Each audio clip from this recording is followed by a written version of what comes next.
What are you gonna say? I'm sure that if there was money to fly you out and you're doing a great job, I'm sure that Zero would do it. He just does want he wants to make a great show, you know. Yeah. But yeah, there's a lot of money issues when it comes to or putting together a Brood War event. It's pretty tough. Yeah, I can imagine it's like super stressful and hard to organize. Especially Hard to this. organize and just hard to get people to Well, that's yeah. I was about to say throw there's like money at it. so many moving parts with like dealing with like getting funding and then also just getting the people organized to do what you want them to do for the event or whatever. Like, Yeah.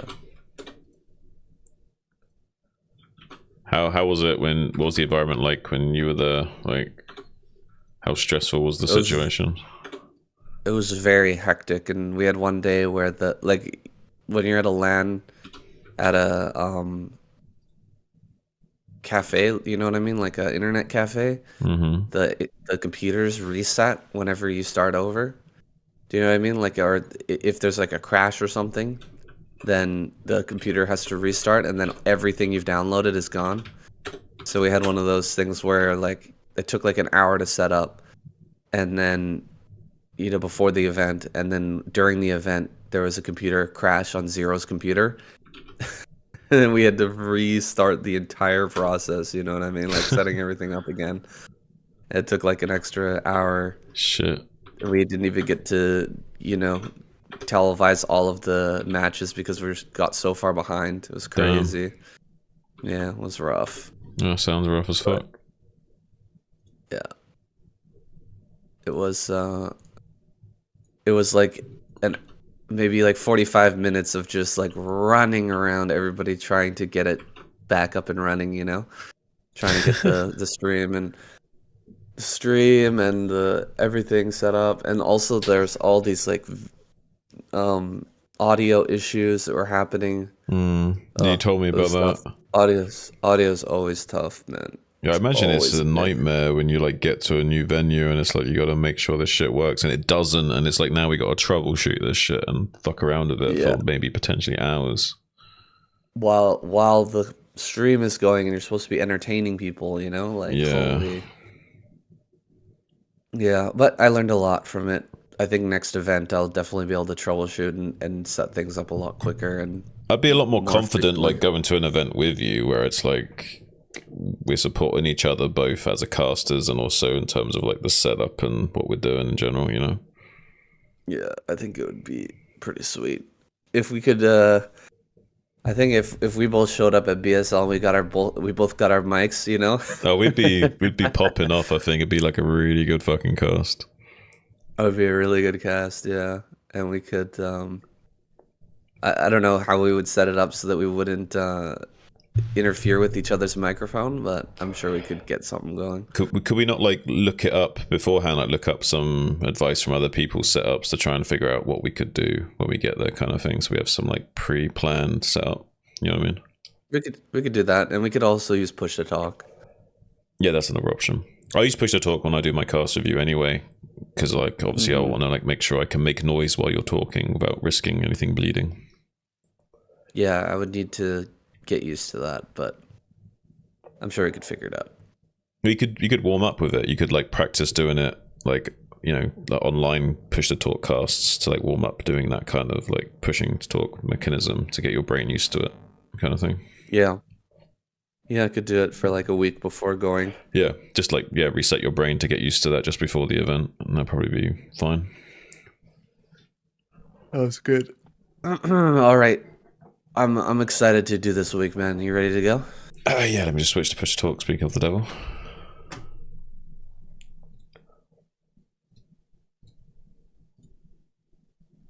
I'm just hitting a vape as well.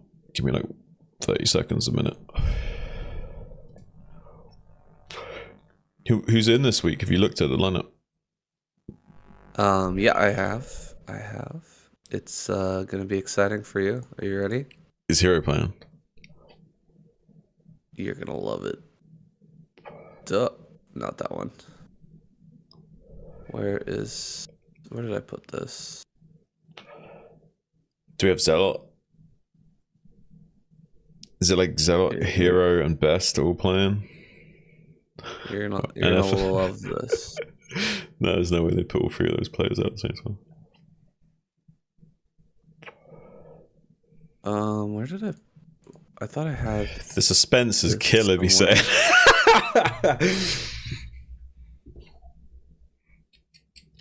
Here. I think it was this one. There you go.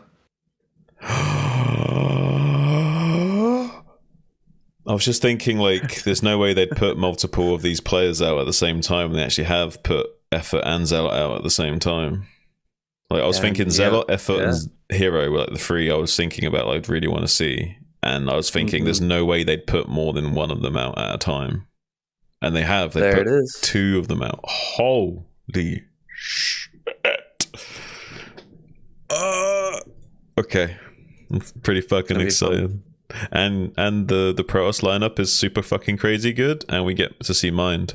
And Mind's a pretty cerebral Terran. It's nice to watch him play. Nice. I'm just gonna use the washroom before we start. Go for it. Yeah. Holy shit, strap the fuck in for this cast. Oh my god.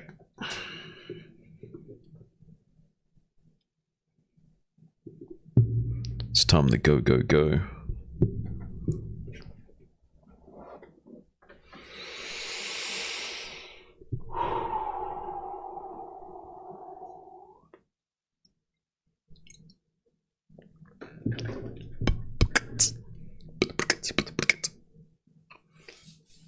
Royal Barracks, Mind, Bisu, Best, Snow, Effort, Saxry, Zealot.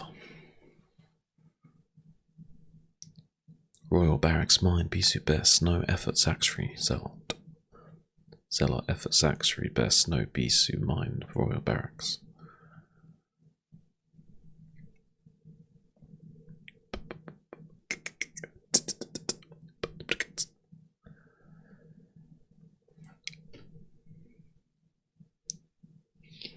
Looking forward to just getting straight into this cast, guys.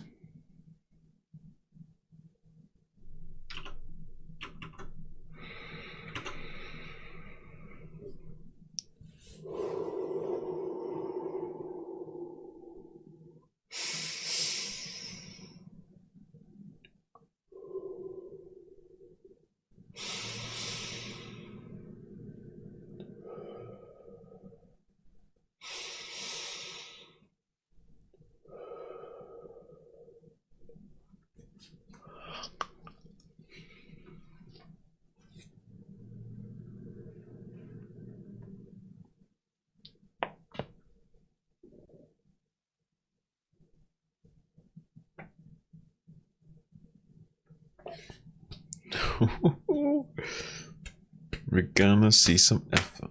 We're gonna see some Zealot. We're gonna see a little bit of Saxory too.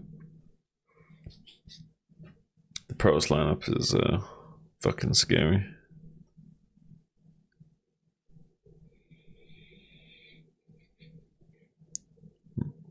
I think it's gonna come down to whether or not Royal can carry a little bit, because I think he would have to carry a little bit.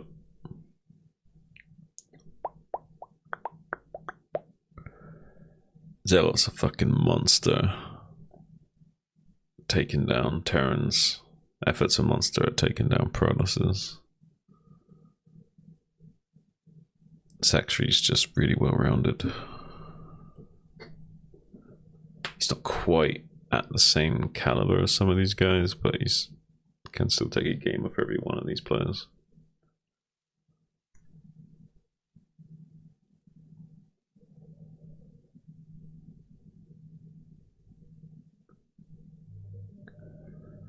Saxry's like one of the few players that like actually crawled through the dirt and came out clean on the other side.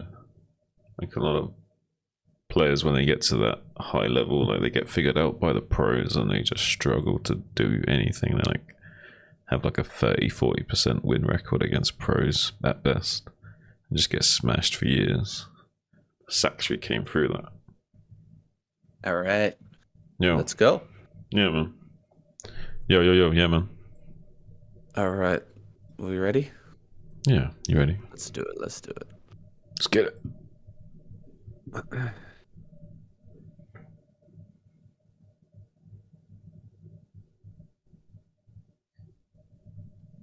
Hello, everybody. It's time for your favorite part of the week. KCM is back once again for week number 5. We're starting out here with Saxory versus Mine, game number 1. Here we go. Saxory versus Mine. A great start to a great lineup here. We even have effort for once.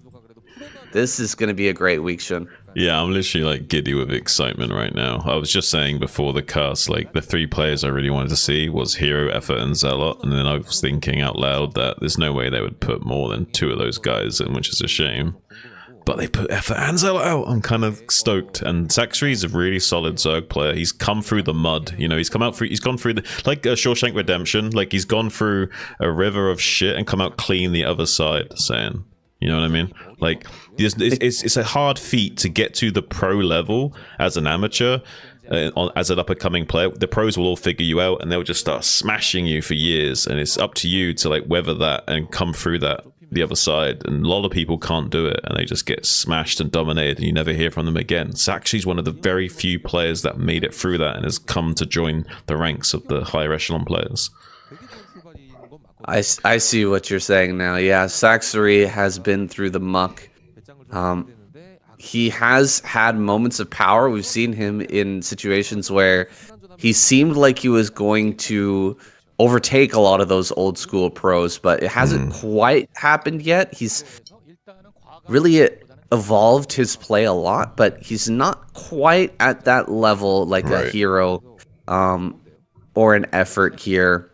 But we're looking towards him to be that player, that amateur player who can surpass that, that 1% chance, or that the cutoff, or that filter, the great filter of the small percentage of people who are actually able to ascend to that highest echelon. Honestly, it's so impressive. Like, it's more impressive than like being a neurosurgeon or something, because like there's a far in terms of being a zero-sum game and like what percentage of players get to that level. Like, yeah, this is more crazy than being like a surgeon or something. Yeah, well, maybe we can compare it to like becoming a chess champion or something like that. How many people have become grandmasters? How many people have become the highest level of Starcraft player? I'm sure there's a similar. I would argue that chess is easier. Yeah, for sure. Well, Ling's here catching this first SCV. The first map we've got for our pool is Troy, and ZVT on Troy. How do you feel about this matchup? Just from the games you've played. Honestly, like a bit hit and miss. Like it can look fairly standard, even though is this possibility of like the gases being manipulated in some way. You could do like a bit of a cheeky 1-base lurker build on this map. It can sometimes be good because they will do this kind of wall in, and it's kind of hard to then bunker deep after that. So like a 1-hatch lurker play can kind of abuse this, and then you have the win condition of also killing the gases. You actually have to win with the 1-hatch lurker either. So. Yeah, I don't know. Like, there's some interesting ways you can approach this map in ZVT, but you can also just play a very standard game on it as well, and not too much weirdness will occur. I think it's pretty strong for what Saxory is doing right now, which is getting a 3rd base up at another main, and then killing the gas geysers, which kind of sections that area off and makes it impossible to attack into. So. You can just defend at one location with sunken colonies and be really greedy. Looks like the Marines are going to come up here and try to prevent that from happening. They're going to try to bully the Lings away from this assimilator, and it'll be up to Saxory to kill these Marines. These Marines are dead now because there's no way that they're going to get home. Can they kill this hatchery, though? Yeah, he's going to make a bunker to try and double down on this and get the value that he wants out of these 5 Marines, because he knows they're pretty much dead in the water to the Lings eventually. He doesn't have the DPS to kill the hatchery before some Lings will come to join these others, so eventually he'll have to get inside this bunker if he wants any hope at trading with these Lings. And it looks like he's going to try and pounce on those Marines before they get into the bunker. Not able to get any of those Marines, but we'll be catching a few of the Lings coming out of that hatchery at least, and he should have enough Lings to break this eventually. You need about 10 to 12 Lings to break the bunker if there's 1 or 2 SCVs appearing, so he should still be able to get this, and he'll time it with the Lings hatching out of the eggs here to go for a surround with this next pair of Lings coming out of this next egg here. Oh, it's getting really low right now. He's going to go at the last possible second, jiving on top of the SCVs. He's got to kill them. Oh, man, this is not going well.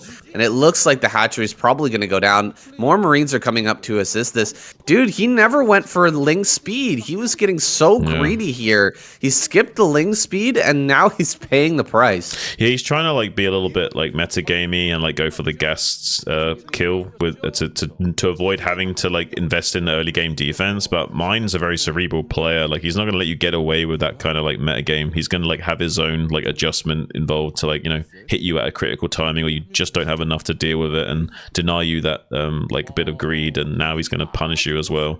So yeah, really great play from Mine. Kind of like reminiscent of one of my games I played very recently where I like almost killed the bunker with like 1 HP remaining, but the SCVs barely repaired it in time. It was really sad. So sad when that happens, man. And Mine now back at home. He's made, you know, those Marines that we said were going to be killed 100%. They've made their way all the way back here, and this army is getting really, really strong.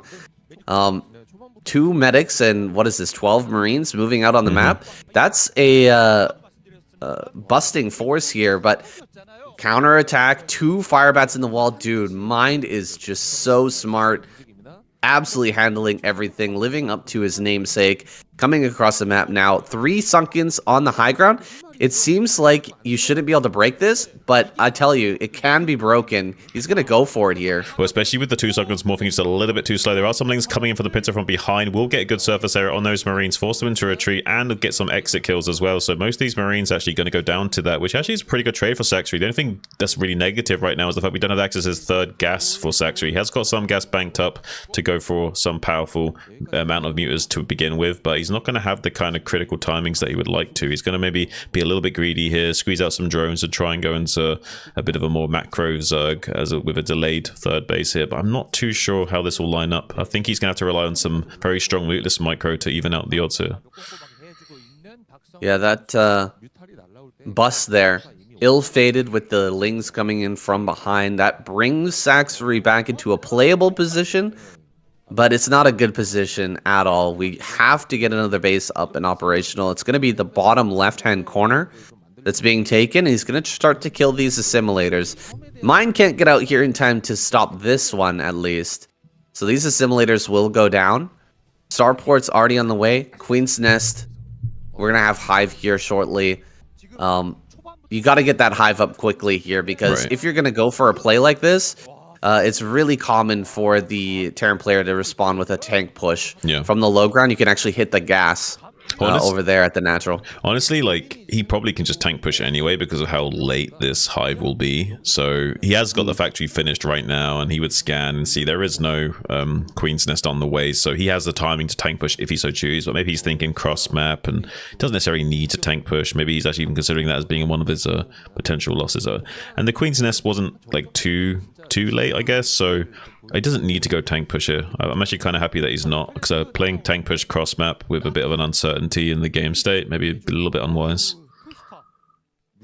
Yeah, I kind of agree. I think that tank push is just so strong, though, on these positions. Like, you can hit that gas from the low ground. Anytime you can do that, it just becomes so powerful. So he's not going to do that here. Instead, getting lots of barracks out. He's going to have those vessels pretty soon here, and there's not a lot of time for Saxry. We're at 8 minutes, and the mutas are just hitting now. This is so late. Almost 9 minutes here before the mutas actually get in force at the Terran base, which is crazy, crazy late. I'm wondering, is he going to transition into I'm trying to think what he can transition into here. Is he going to go straight into Guardians maybe and just bank up gas for Guardians, or is he going to try and do like a crazy Zerg kind of thing? I don't know. There's not enough gas for basically anything. This gas is so late here. There's going to be so many vessels. Even if you do put out Guardians, there's going to be irradiates ready for them. It seems like I don't think he upgraded Irradiate yet, right? He didn't research that yet. I think he's floating the science facility right now. So maybe going to bank up some energy here first and then get that Irradiate. But usually it is going to be Guardians. There should be enough Irradiate to handle this. Yeah, I think it makes sense. Like, given the game state, I think Guardians is the only like highest EV play here. I think everything else just is losing no matter what, whereas Guardians have like a little bit of a tempo swing that maybe you can make something work. He is going for like fast 4 base as well to kind of catch up as well, so maybe he can produce an ungodly amount of Guardians in the coming phases of the game that will overrun Mind. But his vessel timings are pretty sharp, so I imagine he will still have a lot of Irradiates available to him to combat this. Yeah, he will for sure, and there's not really a lot to defend that push that's coming towards his natural. He's got 4. Okay, he's got 5 Sunkens, so 5 Sunkens on high ground. I rate that against this number of Marines. I think he can hold that off. Yeah. And like we were talking about before, this is the only area that he has to defend by land. So as long as there's no dropships out, he should be okay. My worry, though, is that we are going to see dropships here pretty soon. And with Guardians being morphed, they're not very fast. It's not like he's going to morph them back at home to defend. Yeah. What is he actually going to defend dropships with? Right. Yeah, these mutants need to be very passive. They'll be harassing the Bible, forcing stims, keeping track of it. But mainly, these mutants need to be retained for anti-drop. Because he is doing what I thought he would do. He's doing Guardian He's going Guardian tech if he needs to defend. And he's also going straight into Crazy Zerg, which is pretty much exactly how I thought he would play in this game state. Gotcha. So there's the Guardians here on high ground. That's really difficult to break now with Guardians up there helping to defend these sunken colonies. It's it's great against tank as well, right? Tanks are going to siege up, and the Guardians are going to be able to hit them from range. So this is going to be an interesting defense here. This is not something we often see. Here comes the first couple of Irradiates. They're going to damage these Guardians very badly. He's going to go for the tanks. Trying to split here, but it's a little bit rough. Running straight up this ramp. Is Mind going to break everything before the Consume is ready? He does get the Consume, but he's got nothing to Dark Swarm on top of. That's actually going to help Mind if he throws that down, and there it is. The Defiler gets killed as well. The Nidus goes down. Everything falls apart here. Saxory just not enough Guardians to hold this push. And yeah, a drop down here in the bottom left as well. Wow, Mind everywhere. Absolutely overwhelming Saxory here. The rookie on the come up, just getting dismantled by Mind. Yeah, I mean, I expected it to go as such, but I can't really fault Saxory. He was so far behind, and he went for a play that he thought that would give him the best odds of winning, and I kind of agree with his logic there. I don't think he can do really anything else and hope to win, but it's just, yeah, you just haven't got enough to defend, unfortunately.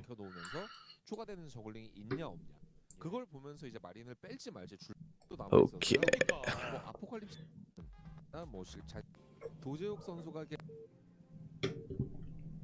Well, that's unfortunate. Yeah, he got too far behind. He really went for a late speed. Oh.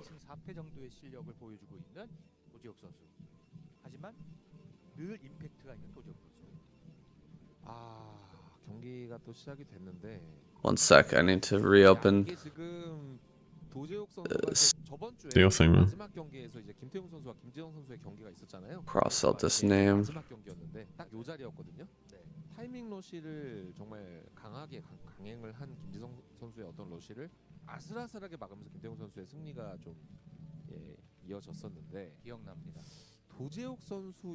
Okay, ready?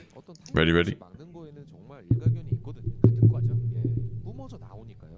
Game number 2 here with Mind versus Best. Blitz Y is that map. Now, this should be a fun match, man. I love watching Best smash positions, but I feel like Mind has the smarts to, bait Best into a bad spot. I really wonder if even if he baits him in, sometimes it's like, oh, this is definitely the Terran player baiting Best into a bad attack, and then it just works, and it doesn't make any sense. Yeah, if anything, you might just we all scratch our heads. Yeah, if anything, you might just help Best pull the trigger at the right time, because Best seems to break open even the positions that look like they're unbreakable. He still somehow manages to just crack it open like a bad egg almost. But hopefully, going into set number 2 here, we're going to go into it with our best minds. I'm super looking forward to this. They're both really talented players in different ways. Mine's very cerebral, whereas Best is like, king of the apes. Kind of polar opposites here, I guess, but in some ways. Best's going to get in here with the gas steal right away, and mine's going to have to handle that, but I don't think that mine will have any trouble here opening up with gasless against Best. He should be able to, get across there, scout, figure out what's going on, find the best way to counter it. I'm wondering if he was going to throw down a second Rax or not, because starting a second barracks and then cancelling it after you confirmed it's not proxy Zealot can be a really good idea to go for it, but it looks like he's just going to be making a wall and just playing like a bunker expandy kind of way. Yeah, he doesn't believe that Best is going to go for that type of play. He's going to see the Zealot here, so he knows exactly what's happening now. Yeah. First Zealot will be headed across this map, but we're going to have plenty of time to prepare for that. It's a quick rush distance on Blitz Y here, going across these the catwalk here, but it's still going to take some time because it's not a proxy. He's going to have 3 Marines out at least.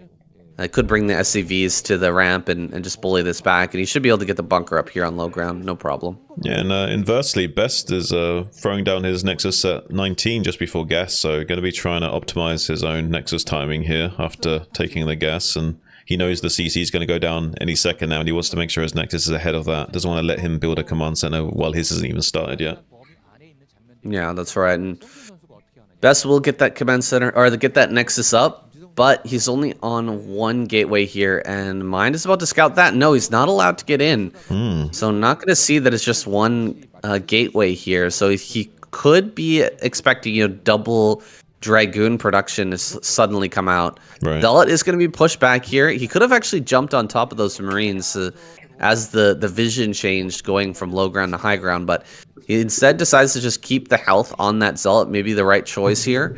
Heading all the way back home. I'm going to put on the pressure without even seeing the gateway count here. Yeah, I like this call because he can just turn around. He has 4 Marines as well, so he can fight with the high ground against the Dragoon if he does shave off enough HP. And he knows that it's probably going to be Zealot, and if it's Zealot, then he knows that like these Marines can just run away and be safe. So he's not really in any major danger here for going for his little pressure play. Well, there's the factory. Started up here, same time as the robotics facility. Best going to be in a little bit of control this game because he forced the opener from mine to be that gasless fast expand, but I don't see a huge advantage on either side. Just a slightly faster Nexus. We do have our CC up though. We're not going to be able to do a whole bunch of damage to this bunker because the factory is almost done. Is he going to run by with these Zealots? That seems a little bit crazy. No, yeah, he won't. Gonna back away. Yeah, if there was 3, then obviously he'd probably go for that, but he's going straight into Dragoons after 2, so you probably won't run by that most cases. I'm pretty sure mine's going to 5-fact him here. Yeah, the 3rd factory is already going down. I was just about to say as you were talking, I think we're going to see mine go into 5-fact here, which will probably line up nicely with what Bess is doing, actually. Do you think this is going to be just 5-fact all in, or is he going to 5-fact and try to take a 3rd because Best is just so good at breaking positions? You need that extra. Well, now that Best is going for Reavers, I imagine it's going to be 5-fact all in, and maybe he expands behind it if he needs to. But if it wasn't going to be Reavers, he could just go 5-fact into 3rd. But because it's going to be Reavers with 1 gate, then he definitely will probably just commit to the 5-fact and try and kill Best here, I imagine. It'll all come down to the Reaver control then, and what kind of damage this Reaver can do is going to set the tempo here as the Reaver pops out, gets sent across the map. Blitz Y, very fast rush distance, and kind of a difficult base to turret up effectively, right? There's a lot of open space at the top of this base. you can't really cover it all with turrets. You have to kind of put the turrets next to the buildings and try to defend with tanks inside the main. So we'll have to see if there's any holes in that defense that Best can try to exploit here. Mind usually on top of that type of thing, having the proper defense in position, but there's always mistakes that are made. There's always holes that can be found. That's what Snow's really taught us this past couple of seasons of just how strong these Reavers can be in the early game. And I think that Best, one of those people who's really internalized those lessons. Yeah, I mean, he's not a one-trick pony. Yes, he's really good at just like breaking you open with Gateway Man, but he doesn't need to play that way. He's a very talented individual. He can play pretty much any build. It's just that he's got a very specific style that he likes to go for sometimes. Here, though, he's definitely wanting to abuse the Reavers and slow down the advancement of Mind, but Mind's going to be preempting that and might be going into a 5-fact here soon, or so far I think it's just 3 factories, so he hasn't fully committed to this yet, but as soon as he sees the shuttle and a Reaver, I imagine he's going to want to be throwing down additional factories. We don't have any turrets yet in the base, but this little push across the map is actually going to slow down the shuttle, which should have been heading towards the main base already to put on that pressure. It's got to stay here and try to defend this little push forward. Of course, this should get wiped out with the Reaver here. But if he leaves with the Reaver, this little army that doesn't look too powerful could, bully back those Dragoons and get a nice position there. So he does need to stay. And this is buying a lot of time here for Mind to get those turrets up into position, get Mind set up inside his main base, and get this armory out so he can start to pump a few Goliaths as well. Yeah, Best sent a probe to his natural third base on the high ground to make it look like he hasn't taken a third in the top left yet, which Mind killed that probe, so he might be thinking that there's no third in the top left just yet. So maybe Best has kind of tricked Mind as well into thinking that this is 2 base. Well, that third base is coming up here now, and when the probe transfer comes, I think that everything will be revealed because there are some mines set up over there.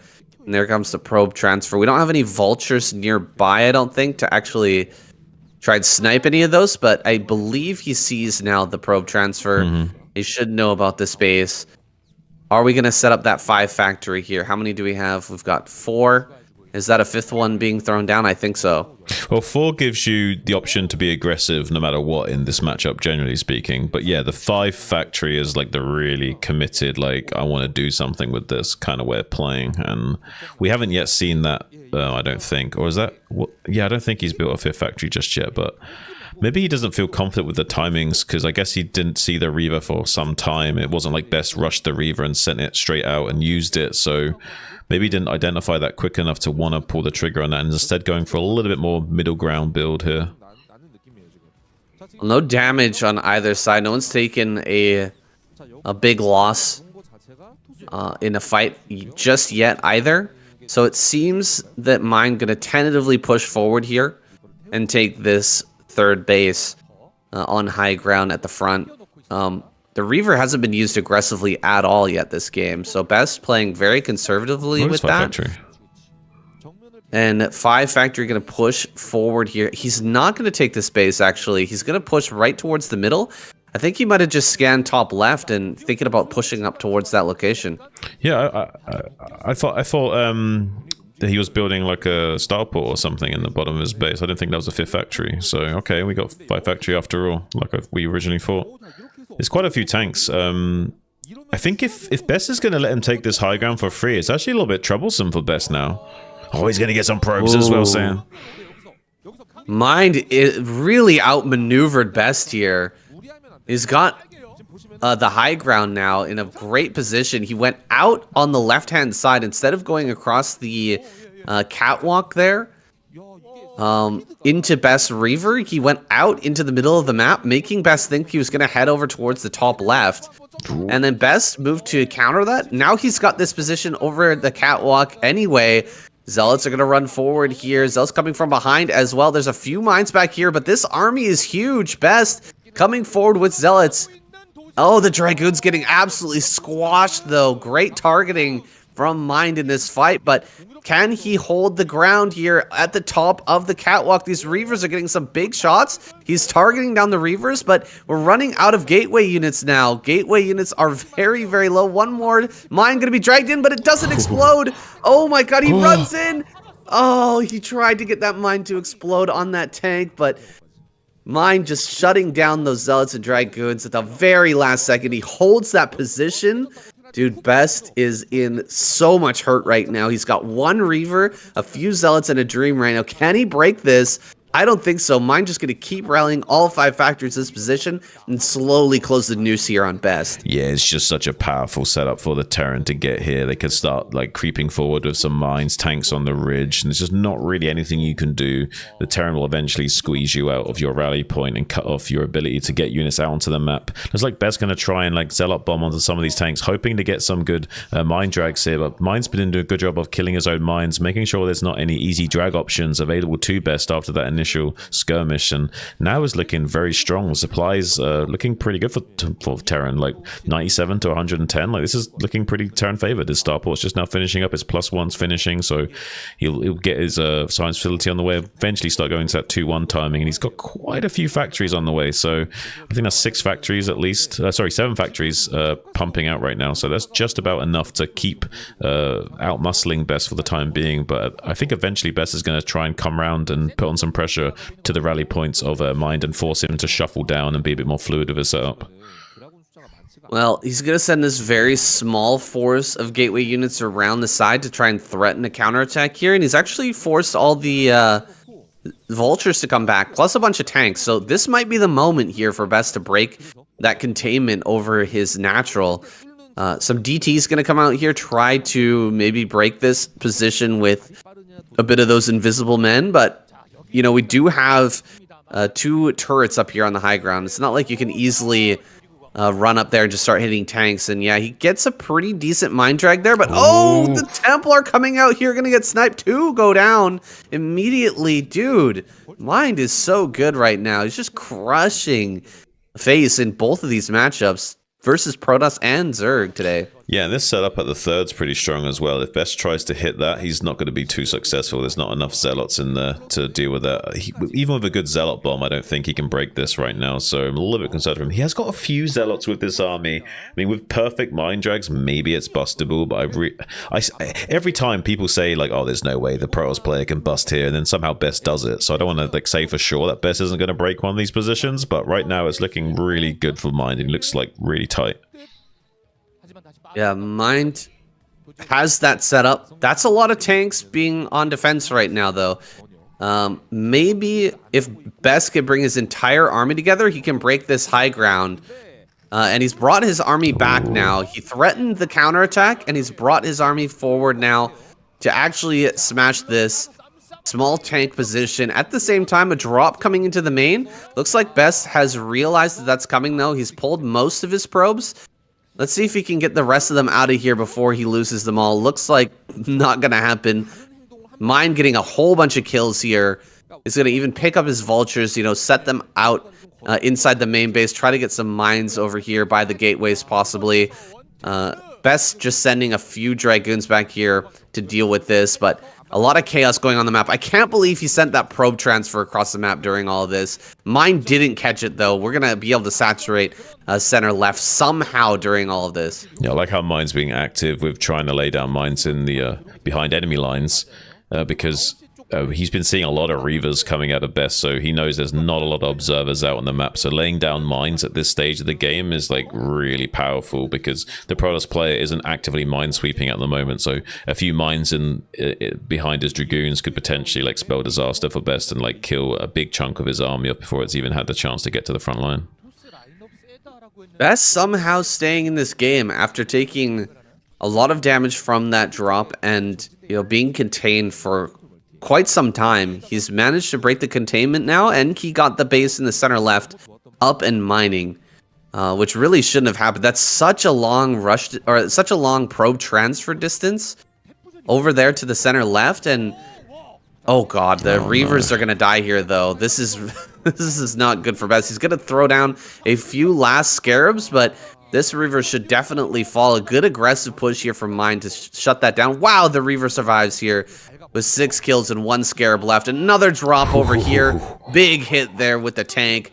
4 kills on that already. Really good play here from Mind. He's going to kill a ton of this economy that just got up from Best, and at the same time pushing towards this middle. Mind is looking unstoppable. Yeah, he's playing out of his mind right now, pun intended. Currently about even on supply with Best, which is absolutely crazy at 16 minutes, just showing how powerful he is of a player and able to trade with the best of it.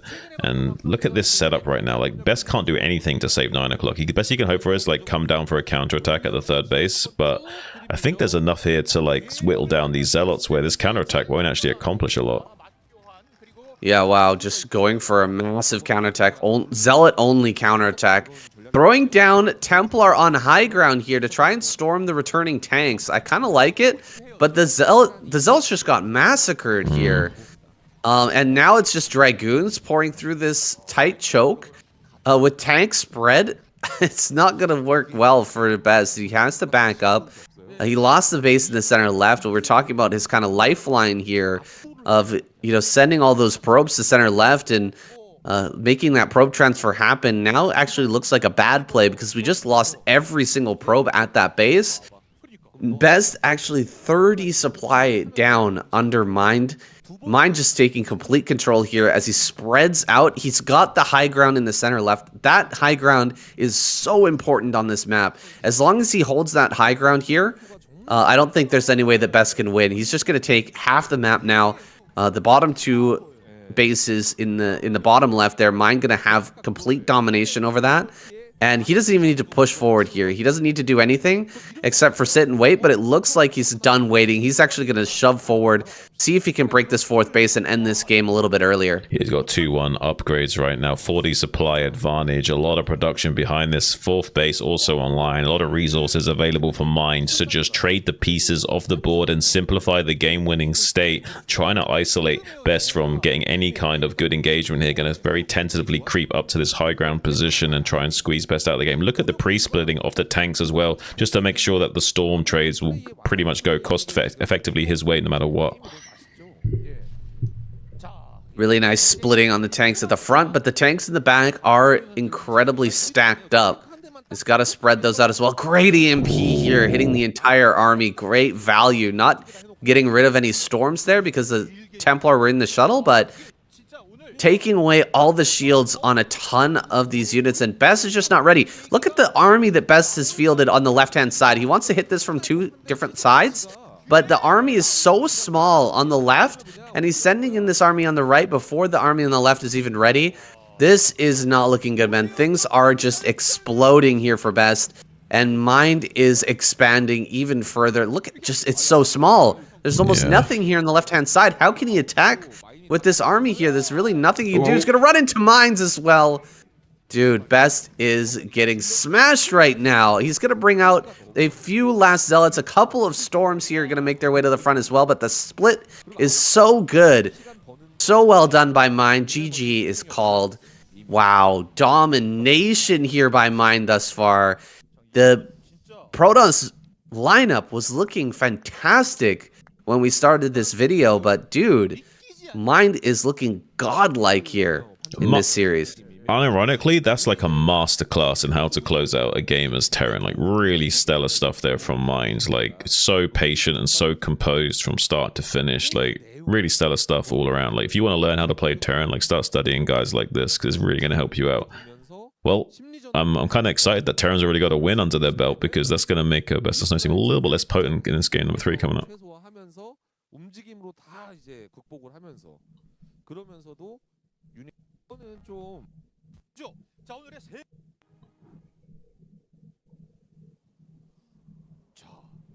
KCM 종족 최강전 2024 두 번째 시즌 5주차인데 오늘 뭐 박성균 쇼가 될 수도 있어요. 네, 벌써 특이하죠. 오버로드가 Want to keep going? Yeah. 자, 이 전장은 아포칼립스고요. 흐름을 끊지 않으면 박성균 선수도 Sending out Zealot here to take on Mind. I don't know if this is the right call, man. Zealot, I definitely think he is capable of taking down anybody on a good day or with the right strategy.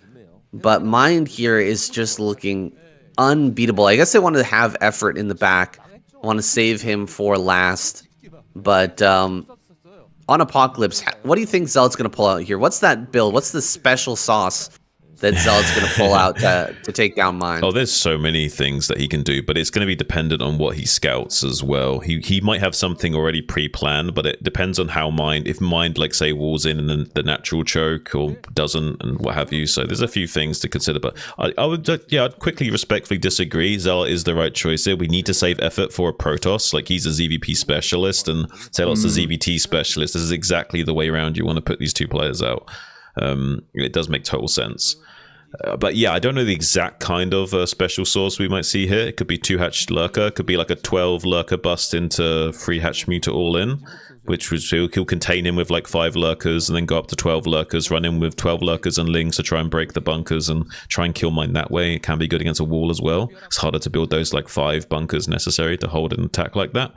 But it's Zealot, so he could do literally anything under the sun. There's literally 50 builds that he knows how to do in this situation right now. It's crazy how good this guy is. There's literally like 50 different cheeses he could do.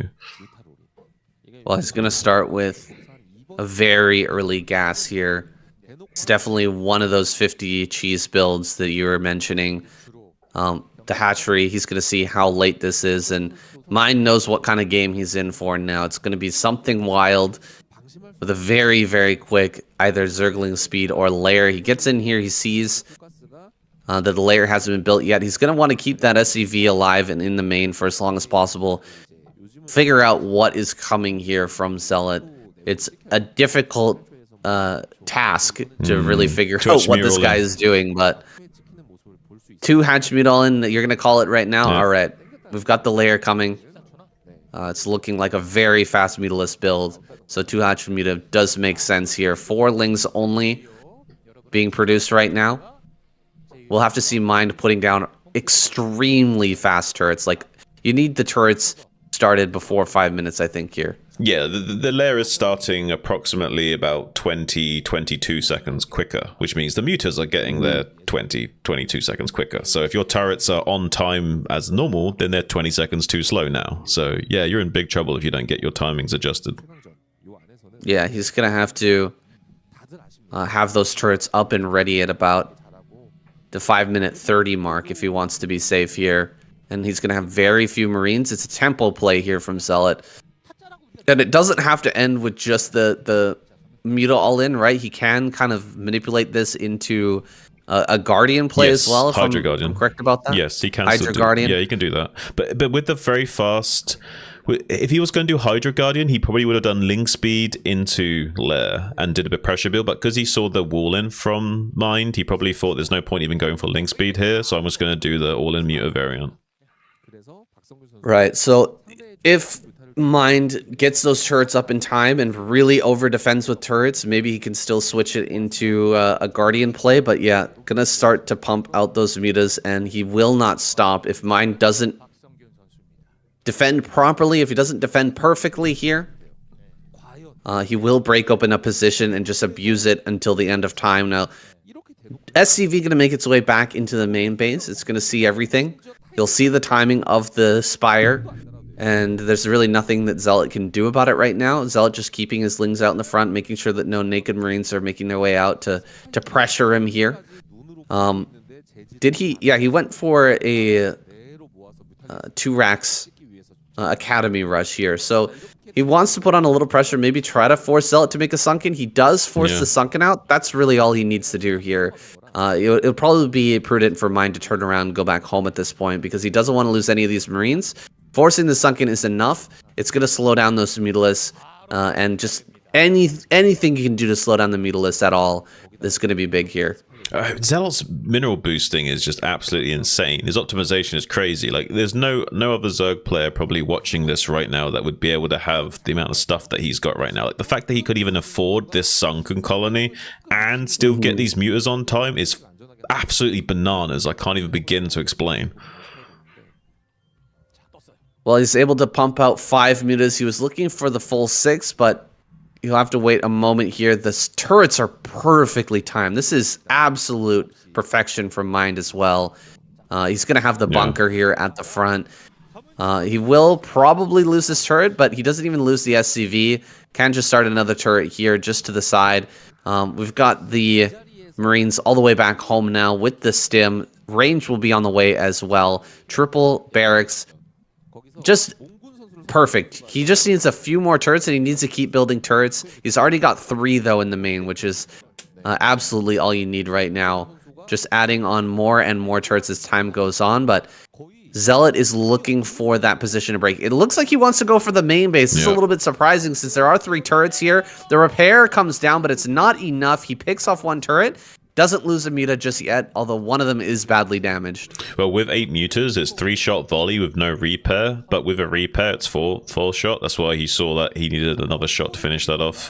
Does get the stim on those Marines who are coming for the bus, but he is going to be losing this bunker, so a little bit unfortunate here for Mind. Like, Zealot is very slowly starting to crack open the egg, and he wants to get to that gooey goodness inside, and Mind doesn't want to just give up his protein for free like that, so he's going to do everything he can. He certainly will have a better chance of it than someone like Mong, so Mind's going to be able to handle himself a lot better than some Terrans will, but very crucial here for Mind that he had those 2 turrets set up in that main base for that timing where the 7 mutas swung back around, because with only 1 turret there, he can kill approximately like 4 or 5 SCVs for free, even while taking the shots from the 1 turret. Right.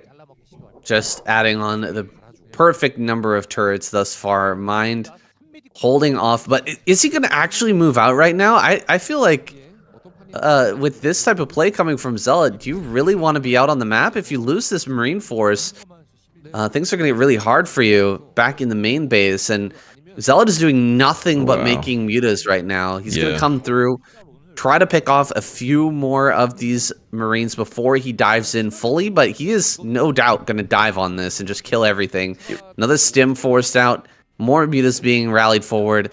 This is getting scary for Mind. Mind is like trying to play life on hard mode right now, and he just wants to like join these 2 forces together right before he goes for this kind of dive. But Zealot's done this situation like thousands of times. Zealot's like one of the best in the business at this kind of strategy. So unfortunately for Mind, like Zealot's got the timings down to a T. Like he'll never let you join those 2 bioballs up, and as soon as you go for it, it's just going to pounce on you at the perfect time. So unfortunately for Mind, he's like kind of gambling on a little bit of a catch on the mutas with the joining of the forces, and wasn't able to get it. Really crazy for him to even go for a type of play like that in this situation. Just better to add on turrets non-stop and maintain your bioforce. But now Zealot into the main base, getting a few of these SCV kills, forcing so many turrets out of Mind, and Mind's right for making that many turrets. You basically have like non-stop turret production, like basically 1 SCV making a turret at all 3 locations simultaneously.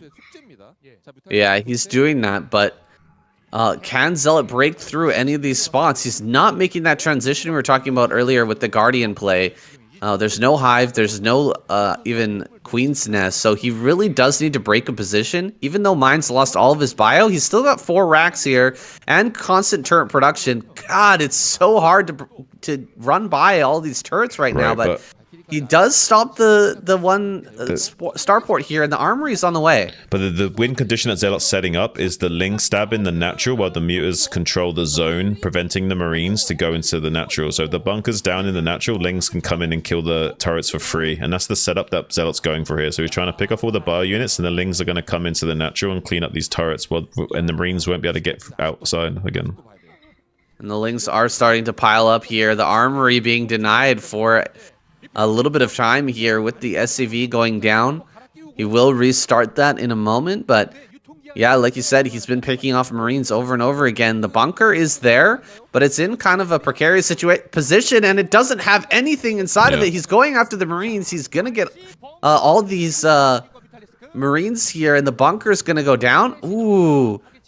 Doesn't kill off any of those medics, even though he's got a full stack of mutas. A little bit unfortunate on the targeting there, but Marines are going to try to run in here, get next to the turrets, and stop these from going down to the Lings. And well, that stab didn't really work out for Zealot. He's starting to open up these positions. Yeah, he's Zealot's pretty much doing everything you need to as like a contingency plan. Now he's going to swing back round to the main, get these 3 turrets as quickly as he can. There shouldn't be enough bio units here to prevent this from happening, but he's getting really quick repairs on this 3rd turret though, so really great response from Mind here to save that last turret. Now the Valkyrie's out. Now there's a much more game-winning state here for Mind, but the Ling's coming back round into this natural expansion and frustrating this position, opening it up for SCV harassment with the Valkyries online. If he gets 2 of these Valkyries without Scourge coming in to snipe them, he's going to be in a great game state. The only way he could lose the game right now is if 1 or 2 of these Valkyries get sniped by a pair of Scourge soon.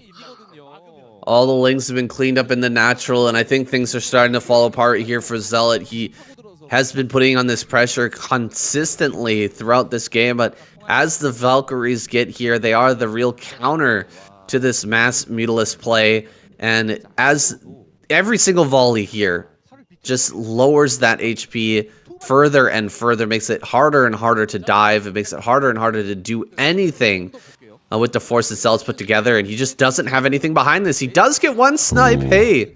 1 snipe on a Valkyrie, and he gets a volley there as well, but look at how low these are and how few Mutalisks are left at this point. It's not looking good. Don't count Zealot out, but at the moment the main is actually very exposed for the Terran player, and it's only 1 Valkyrie, so he can still just crush Mind in a moment if Mind makes 1 small mistake. He needs to make sure he doesn't lose any more of these Valkyries for free, although Zealot doesn't have a pair of Scourge here, so he's trying to bank on killing this Valkyrie with volleys, but he's not able to do so just yet. He will catch maybe this Valkyrie just barely, but he's lost all his mutants, so GG finally going to be called. Mind putting a stop to the potential threat of Zealot right out of the gate, and looking like he's going to be carrying the Terran team here. Always an exciting game when it's Zealot playing against a Terran, but Mind had his number there. Just continuously building turrets, as you should. I think the move out with the Marines was a little bit crazy from Mind. But other than that, man, he just kept the defenses coming, and he knew his win condition. He needed to get those Valkyries out and just keep control of the natural and the main. And with those turrets, keep the Lings out of the natural as well. He just handles everything perfectly. And now we've got a Terran player on a roll here. Mind just cleaning up everybody. Can anyone stop him? It's either Bisu or Snow is going to be sent out next. I imagine it'll be Snow, but let's see who they want to send out. That's coming right up.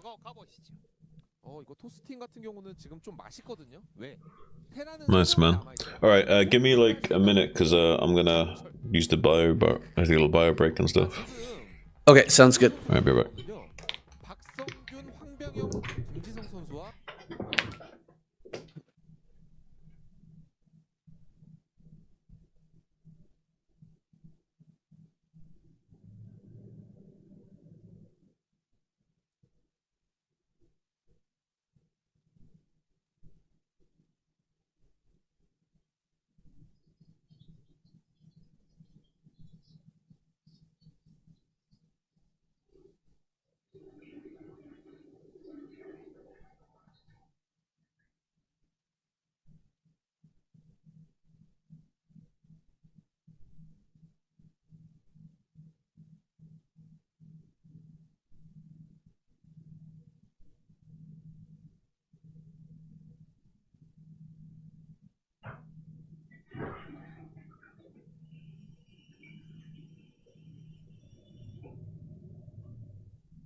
Yeah, man.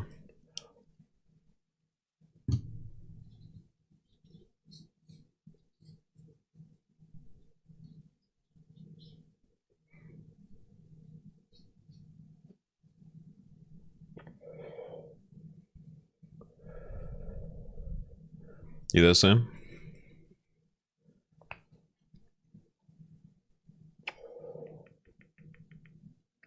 Just waiting on saying getting back, guys. Hope you're enjoying the cast so far. Some pretty wild games already. And Mind is playing out of his mind. I imagine it's probably gonna be Snow. But I could also, it depends on if Bisu's got like a record against Mind where he's like feeling really confident against him and he wants to go out against him. But I imagine it's gonna be Snow with Bisu kept in reserve to make sure Effort's got a good counter, like, because Snow's not as good as Bisu and PvZ, so it makes sense to go Snow here and then save Bisu to make sure you've got a good way of dealing with Effort if somehow Effort like starts smashing Terrans.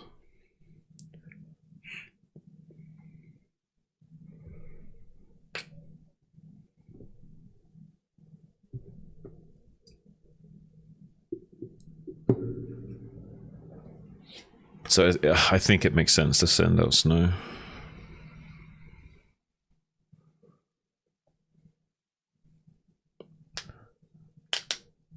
I also don't think Mind is up to the mechanical task of dealing with someone like Snow. Mind's much more thoughtful player. He's skilled, but he's nowhere near like Snow level mechanics.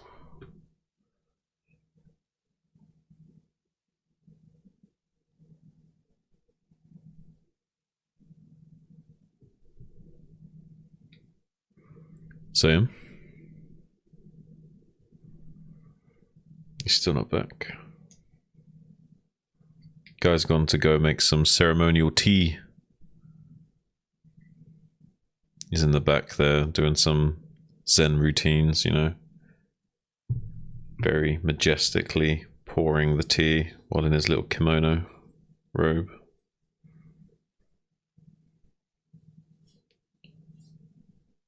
Assimilating himself into the Japanese culture through his fiber of being.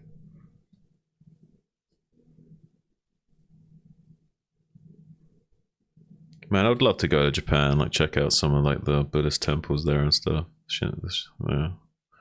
Shinto Buddhist temples and stuff.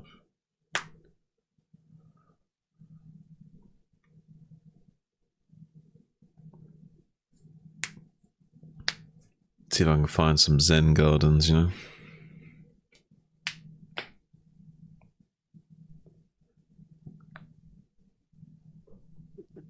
I think he's back in 10 seconds. Yo. Told you. I just literally just now I went, I think he's back in 10 seconds. I've got you down, my dude. Oh no. That's just my because I'm in my caster flow state. I'm like my star senses are like on heightened alert. You know what I mean? Okay. Right. I was just saying that Bisu makes sense here because Snow makes sense here because you want to keep Bisu in reserve to make sure like Effort's got someone to, you know, because like Bisu's going to be way better against Effort than Snow. You know what I mean? So it makes total sense to send Snow here. And Mind's not going to be on the same mechanical level as Snow, so Snow picks up a easy win here. Maybe has a chance at taking out Effort, and then can maybe take out Barracks of Royal and try and turn things around that way.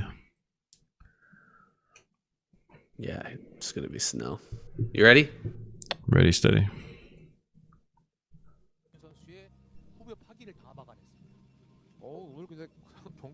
And there it is, Snow. Going to be sent out here versus Mind. Dark Origin, a tough map for Terran. Can Mind continue his spree here? He's so close to an all kill. We haven't seen one yet this season. Just needs to get through Snow. Or we have seen it this season. We haven't seen it for a few weeks yet. Right. And that all kill prize has been growing. Yeah, I mean that roll-on effect, rollover is going to be stacking up, and sooner or later these players are going to be claiming that nice big tasty purse. Don't think we're going to be seeing any tasty treats, though. I don't see any meat in the intro here, so I don't think we're going to be getting beef for winning these games, unfortunately. It's a little bit of a sad sponsorship type deal, but nonetheless, going to be going into this game here with, I think, Snow probably going to be easily taking this game, and I think it was such a good idea sending out Snow here, because you want to keep Bisu in reserve for effort. Snow was also slightly improved in his PvZ, so maybe has a chance at beating effort after taking out Mind here, and then could probably also beat either Royal or Barracks in there, so could turn things around for Protoss quite quickly here, could Snow. Well, looks like Snow gonna steal this gas.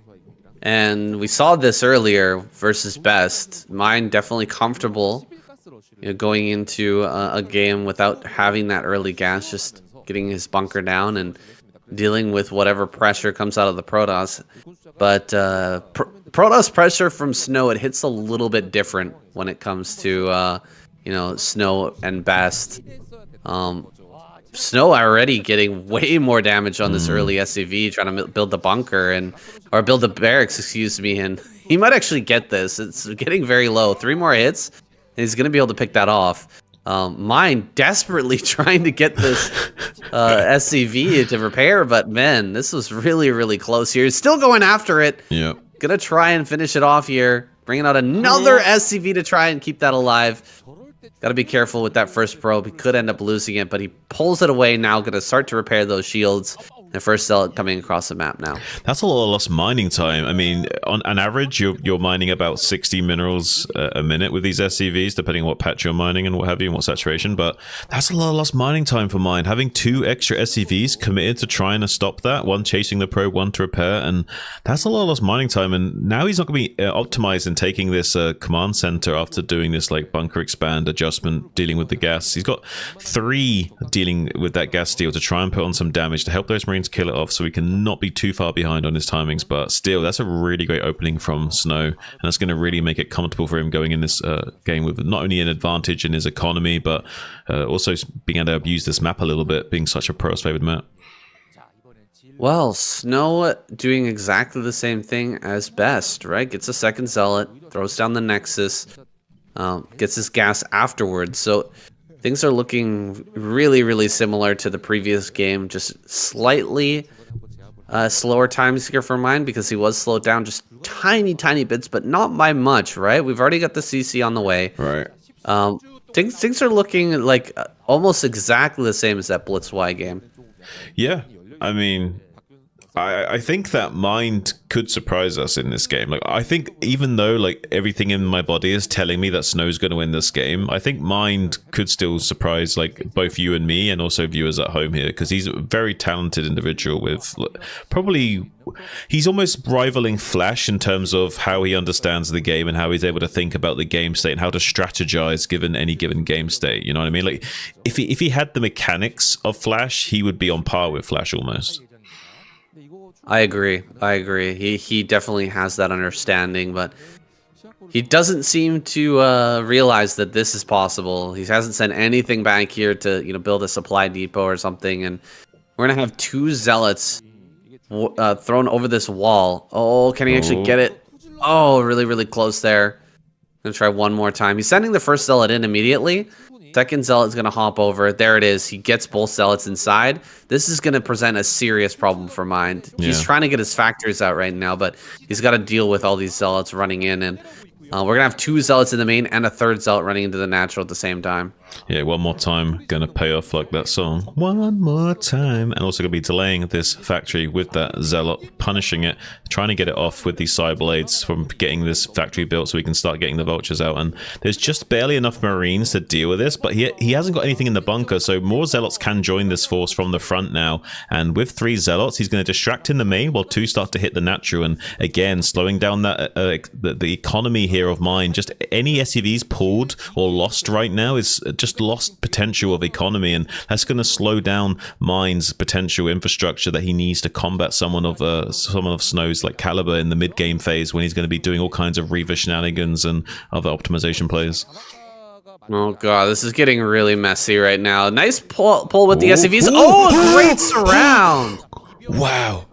What a beautiful surround. Beautifully done. He even like Beautifully done. He even sends the SCVs back to mine at the perfect time so he could still kill the Zealot with the Marines without taking any damage, just to get a little bit more minerals going, because he knows just how far behind the curve he is on that economy state. So it has 2 Marines or 3 Marines in this bunker as well, so not going to be able to get round with this Dragoon. Like, Snow was trying to be really cheeky there, I think, and was trying to be a little bit sneaky, and only thought there was going to be 1 Marine in that bunker, but got punished for that.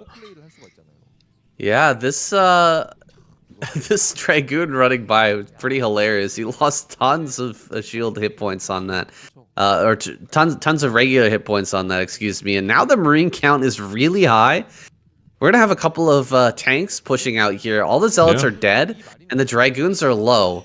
Mind really flipping the script here on Snow now, and Snow's going to be on the back foot for quite a while. He's got 2 Dragoon production right now. He's got 2 gateways to work with, but there's 2 factories here pumping out tanks. I think once he gets 3 or 4 tanks, he's just going to go. An armory coming up as well.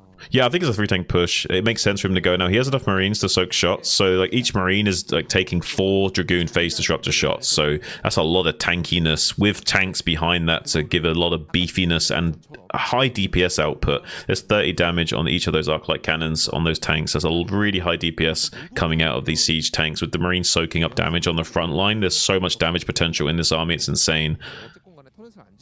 He needs to put on this pressure right now because he doesn't have an eBay back at home. He doesn't have any turrets. The first Reaver's going to come out here. It's going to land.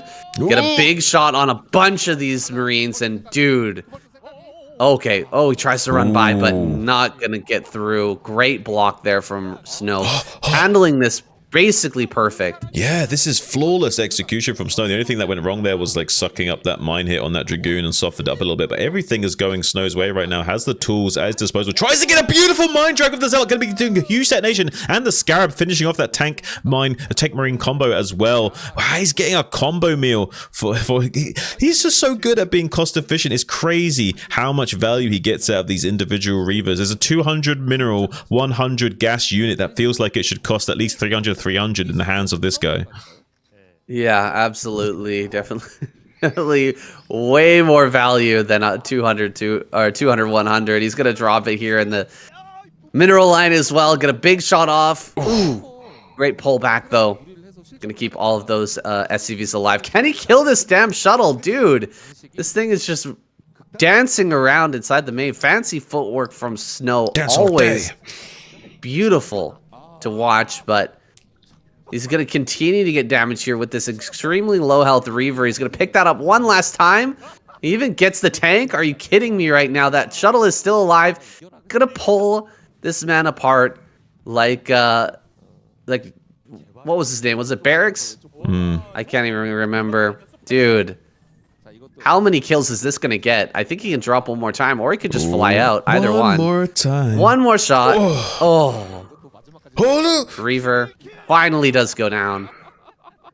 Dude, this is crazy. How the hell? GG. Oh, he's just gonna tap out. How can you blame him, honestly, after that display?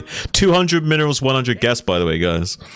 What do we even say about that game, man? Oh my god. As a caster, it's tough to just watch Snow bust apart Terran players with a single Reaver over and over and over again, man. I mean, can we get a balance patch out on Reavers? So like, just like nerf only Snow though. Like only when Snow's playing does it have the nerf. You know what I mean? Oh, it's crazy. It is crazy. Nuts, dude. Gnarly. The consistency is just it's wild. Right. It's really wild. It's not just one game or one game every once in a while that Snow's able to pull a Terran apart with these Reavers, but it's almost every game. He always gets that damage. He's more consistent with his Reaver control than Zergs are with their Muta control, which should tell you a lot, because these Zerg players invest a lot of hours in dedicated practice purely on Muta micro. So for him to be that good with Reavers is like kind of unworldly.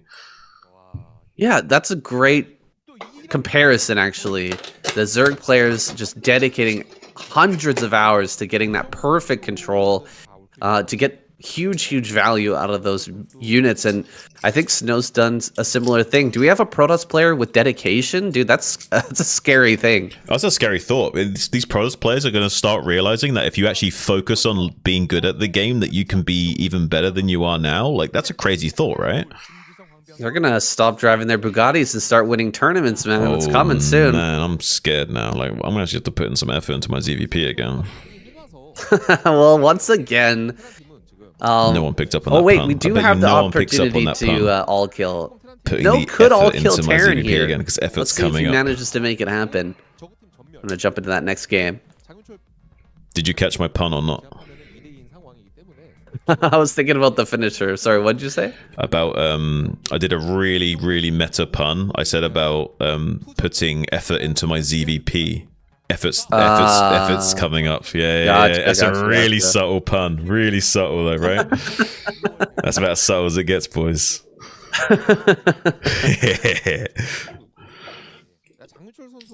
Shit's so happy with himself right now. I am. Self-satisfied. Only like 0.1% of our viewers will even pick up on that, probably. You know what I mean? All right. Let's make it happen. This is what you've been waiting for, man. I'm quickly eating a Reese's chocolate egg because my stomach was grumbling. And I don't want to risk my sound of my stomach grumbling coming on the stream when I'm talking. Okay. So I'm eating for the sake of the cast right now, boys. All right, I'll do a long-winded first. Go for it.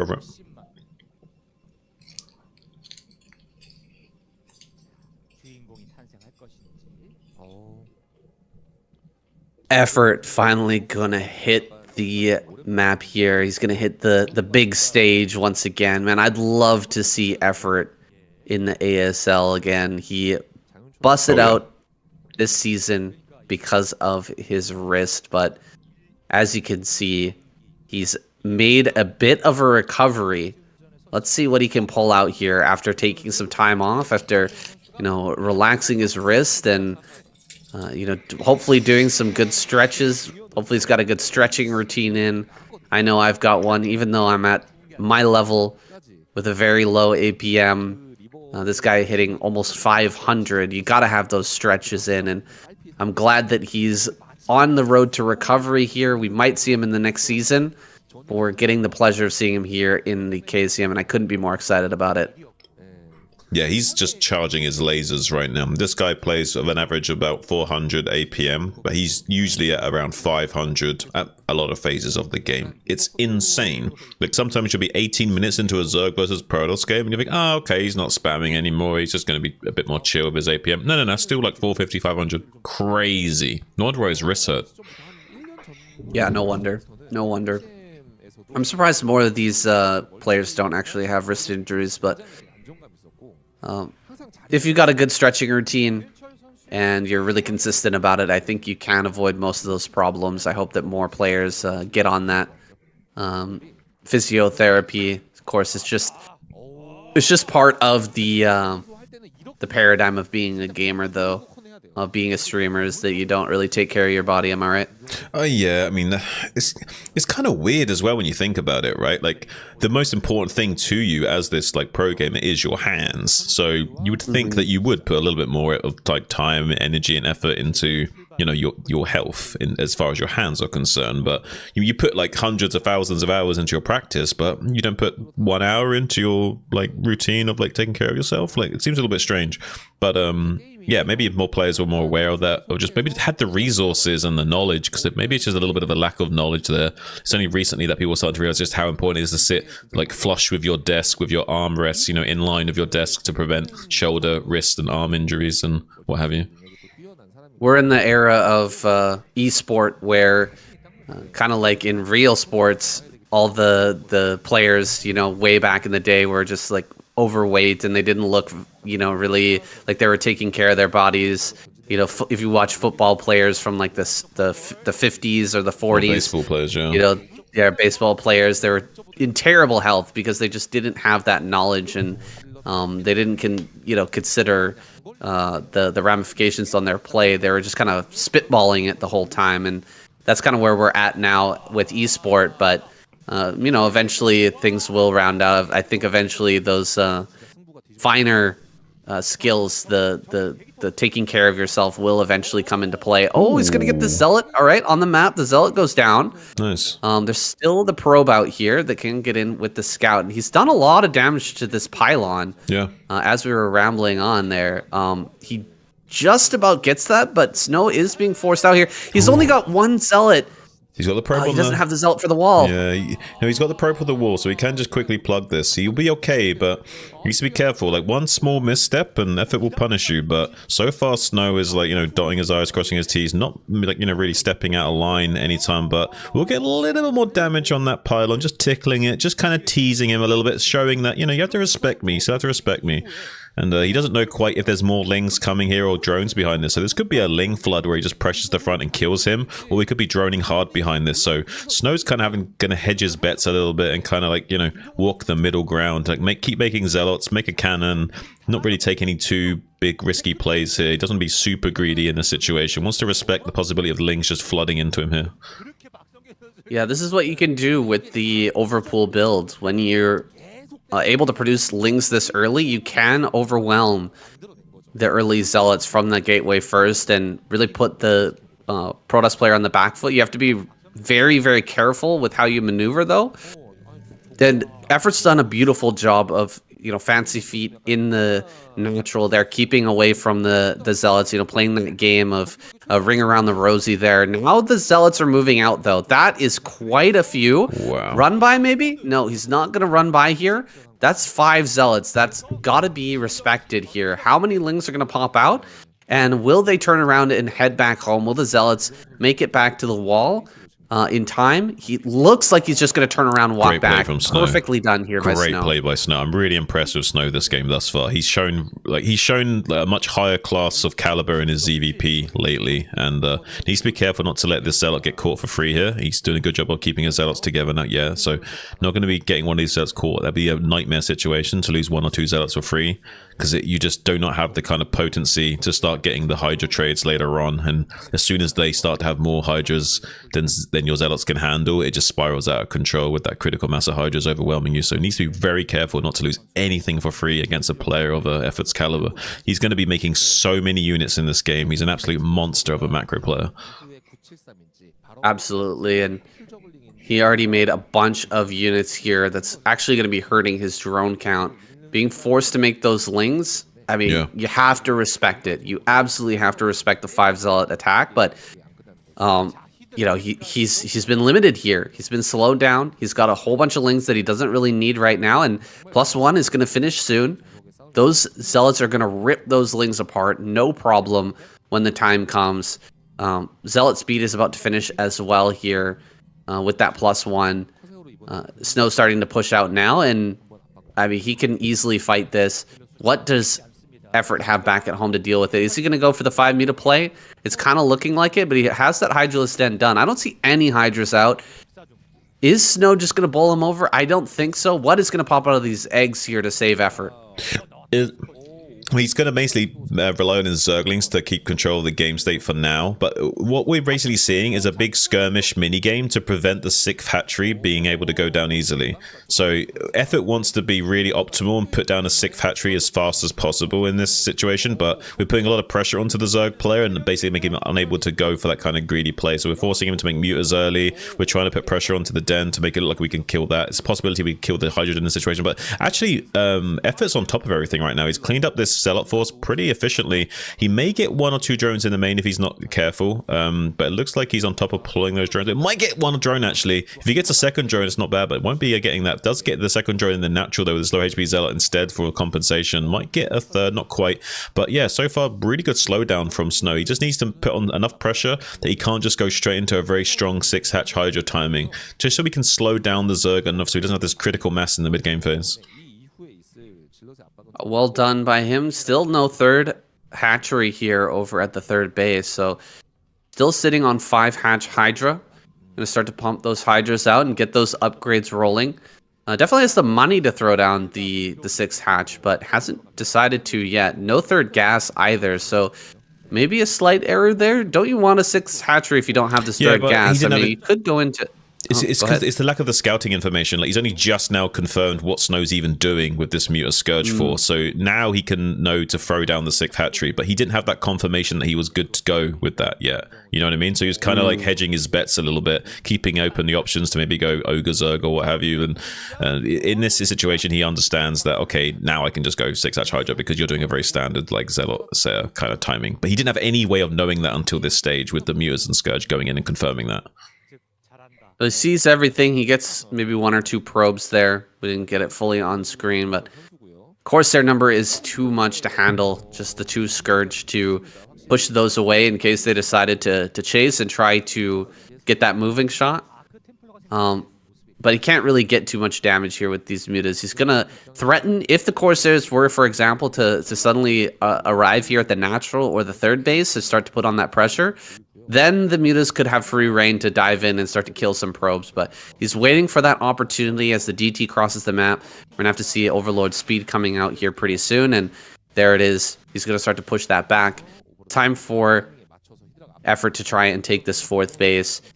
This is going to be the point of contention on the map, I believe, with Snow getting up into a big Dragoon army and trying to break this spot right here. Yes, Dragoons are basically like siege tanks in this matchup, so except they're much more mobile. So if you can get a critical mass with Dragoons, it's a nightmare situation once you're on top of the Zerg production, but Effort's got such strong macro that he might not let Snow ever get to that phase. He just will have such a huge amount of Hydralisks that he will never be able to get that critical mass of Dragoons that he needs to overwhelm Effort. But he has supply blocked him temporarily, has slowed down the production just a little bit. If he can keep Effort busy long enough, maybe he can still make something happen here.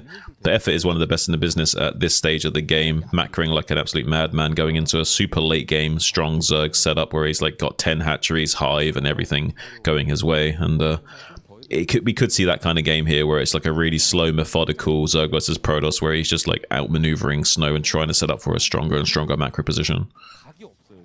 Dude, Effort is macroing so good here. It's kind of crazy. He's even on supply. He's got his army in position everywhere. It's like he never took a break, man. He took a long break here to rest his wrist, but he's just looking so on top of everything. Looks like he's going to trap some of these Zealots here. Zealots making their way into the natural, but he can always pull the drones back to defend this. The Hydralisk Den might end up going down, so that could be a significant bump in the road here for Effort, trying to put out as many Hydras as he can right now to actually keep this this macro cycle rolling. He does pump out a bunch of Hydras before that dies, and he starts a Hydra Den in the main. It's not a building that takes a long time to produce, so oh god, the Zealots making their way into the 4th base as well. At the same time, he brought everything back to try and defend, and you know, Snow is actually getting on top of this. He might be killing this hatchery. Dude, he gets the hatch. Effort suddenly, in a flurry of activity, loses his advantage here. And now Snow in a great position. This is exactly how you overwhelm people in StarCraft. Eventually, it always comes down to forcing interactions with your opponent. And he forced enough interactions that even the 480 APM of Effort wasn't enough to keep up with everything going on. And after pulling the army out of position as a natural expansion, just getting the snipe on that 4th base is really going to slow down the infrastructure of Effort. Still not out of the woods yet. Is Snow still going to have to deal with a strong macro Zerg going into it, but has slowed down Effort from taking a very easy lead here. Yeah, he might have actually forced a cancel on the Lurker upgrade as well, which could be huge. We don't have like a Muta Swell, but we might have to see one from Effort. If that Lurker upgrade just got canceled, he doesn't have enough time to research that again before the push comes here from Snow. So he might have to go for like a big Muta Swell, even though there's all these Corsairs out. Try to snipe some Templars so that he can hold this middle ground, this 4th base here, because without some sort of, you know, answer, just pure Hydra is not going to be able to beat this. Oh, the Storm on the right-hand side, absolutely crushing there. Dude, Effort just lost so many Hydras, and this army's coming across the map. We don't have an answer. Lurkers are being made now, but they're a little bit late. I don't know if he's going to be able to hold on. Snow is hitting such a crisp little timing here. He's fighting from the high ground, but Snow is coming in right away. He's not going to wait here. He's going to get some great storms. Pretty good pre-splitting from Effort, but Okay, great dodge there, but Snow has found himself in a really good spot. Yeah, this is really crazy for Snow right now. Probably the best case scenario he could have hoped for. He's in a little bit of a kill box situation, but there's not enough units on these two flanks to punish this Dragoon setup here. And now he's got the critical mass of like a siege tank line that he needs, like we were talking about earlier, to really start to overwhelm the Zerg production. Like, there's no way that the Hydras can get a critical mass anymore. Like, these Protoss units would just like skirmish down the Zerg until the end of time and eventually start killing the hatcheries, killing the drones mining, and just squeeze the Zerg out of the game. And if you're able to kill the units as they're coming out the hatcheries, there's just no way you can really deal with this as Zerg. And look at this streamline of units coming in from Snow, just full on macro, just powering behind this to overwhelm the Zerg at all costs here, Sam. Damn, dude, Snow is just so freaking good, and showing off his Protoss versus Zerg chops here in this game as well. Getting in there, killing some more overlords. He's actually supply blocked, even though he just lost basically all of his units. His entire army went down, all of those lurkers. You'd think he'd have some open supply, but Snow killing off a bunch of overlords during that. And now he's going to push forward here for the final blow. Really not much that Effort can do. He's sending out a ton of units from his third base to try and reinforce his position, but we're about to see Snow crush this spot, and KCM is mentioning it now. The all kill is on the table here after taking out Effort. Yeah. The last Zerg player. I mean, all he's got to do is take out 2 more Terrans. It's Right. not a lot to ask here for Snow, and he could get that 2 million won prize. 너무 잘하는데? 네, 역시 장윤철 선수가 진짜 안정감은 도라이급이고요. 지금 벌써 2킬이죠? 예. I thought that was a good note to end on, so I just let it ride. Sounds good. Damn, man. Holy shit. Snow is like, if Snow can figure out his PvZ and start playing as consistently in PvZ as he does in PvT, like, he's gonna become like the Protoss Flash, you know what I mean? Yeah, I agree. If he can just figure that out, if he can just start to play like that more consistently, holy shit. Like, yeah, scary. So scary. I think that Effort got a little bit too scared about the Hydra Den going down. You know, he really wanted to save it. He was like, oh shit, I gotta save the Hydra Den. He like send everything, like he sent his entire army to deal with 5 Zealots. But the reality is, you send like half your army to clear up the Zealots, remake the Hydra Den in your main, and keep the rest of your army out on the map. You know what I mean? You don't. He made a very amateur mistake of sending your whole army to do a small job. Yeah, that's rough. Yeah, happens to the best of us. Yeah, man. if he kept his 4th base alive there, definitely would have had a better chance. But I guess. Yeah, the panic set in when he saw that Lurker upgrade was going to get canceled there. Right. I'm not 100% sure that happened, but I think I'm it did. Pretty sure. Well, he was sitting on so much gas, and I guess he was just trying to finish up Lurker Tech, trying to stabilize. He was probably hoping that there wasn't yet a strong count of goons, and also probably expecting too much of himself, that he would just be able to like micro back and storm dodge all the way back to his base and buy time. But with that amount of goons already out, like, there's just no way you can do that. Against Zealot Templar you can do that, but against that many goons and Templar, it's like you're in trouble. Yeah, I think there must have been like a hotkey error or something too with that first like stab. He tried to kill some Templar, and a storm went down on those Hydras at the back, and he lost like 8 Hydras to 1 storm. Yeah, maybe he's not quite back to his form yet. You know what I mean? Like, maybe he's still a little bit shaky with that break. Yeah, things started to really fall apart. Like he seemed great right up until that one Hydra Den snipe, but it's all the credit to Snow as well. Like, Snow was really on top of things there, and even when things looked dire for him, he still was able to like find game-winning plays. It was really good. All right, let's go. Let's do it. 자, 지금 보시는 것처럼 260만 원이 쌓여 있고요. 그리고 1등 상금까지 25만 원을 더하면은 Royal gonna be sent out here. Wow, Barracks gonna be in the background. Maybe Royal likes this map. He wants to play here on Radion. So taking the helm a little bit early. Wants to try and shut down Snow. Snow just on another level, dude. We were just talking about that game versus Effort a moment ago during the break, and how Effort was looking so incredibly good until Snow pulled the trigger and just started to hammer him in all different directions, sniping that Hydra Den and just pulling apart such an accomplished player. I mean, maybe it's Effort, shaking off some of the rust, but at the same time, I really think that shows how great Snow is in that matchup now and how much he's grown in PvZ in general. He now has the understanding. He just needs the comprehension to play like that, like more consistently. And if he does start playing like that more consistently, we're going to have a Protoss flash in our hands and everyone's going to be bricking it, Sam. Yeah, that's not a world I want to live in, man.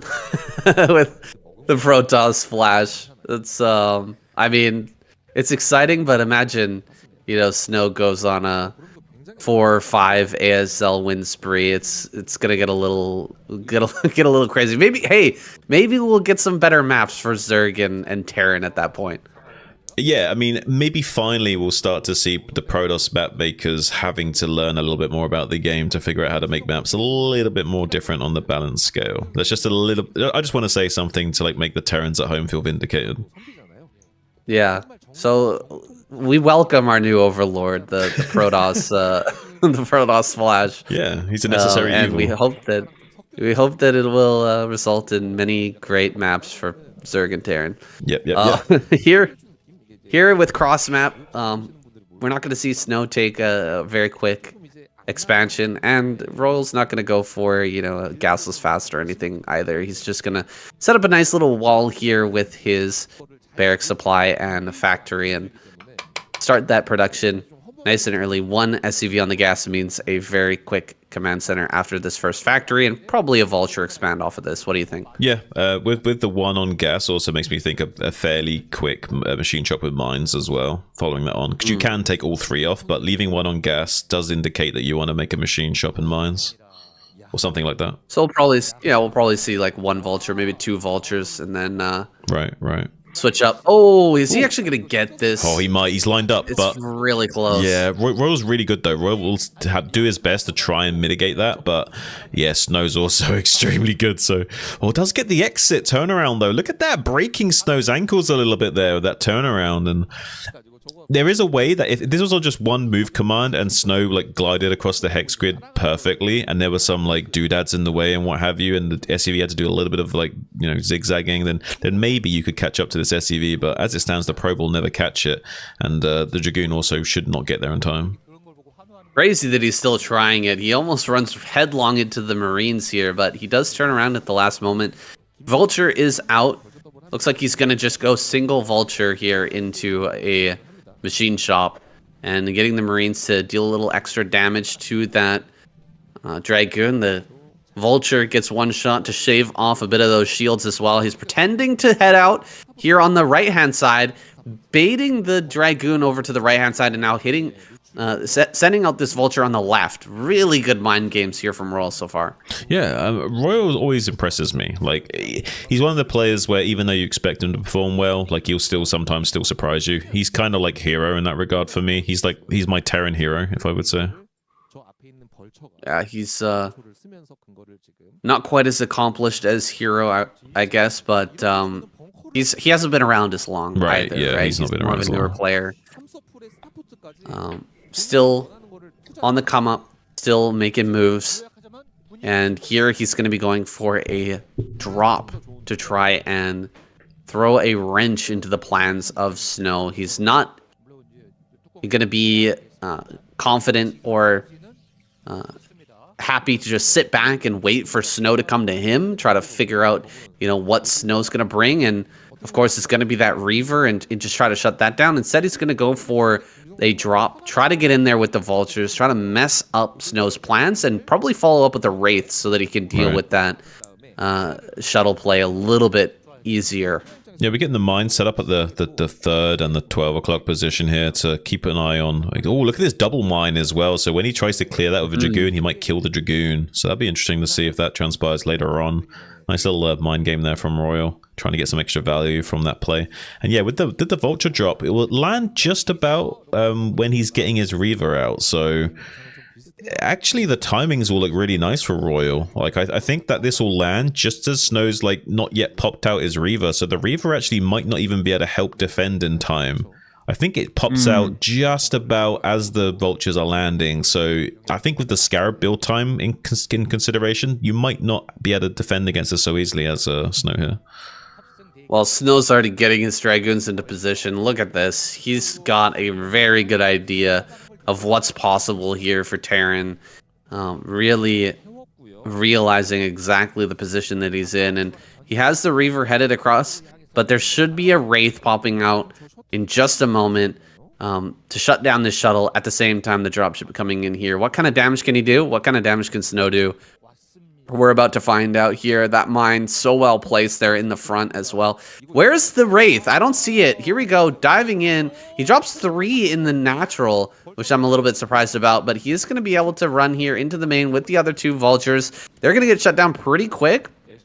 Getting a few probes, but probably not as much as Royal would have liked. Really good shutdown here from Snow.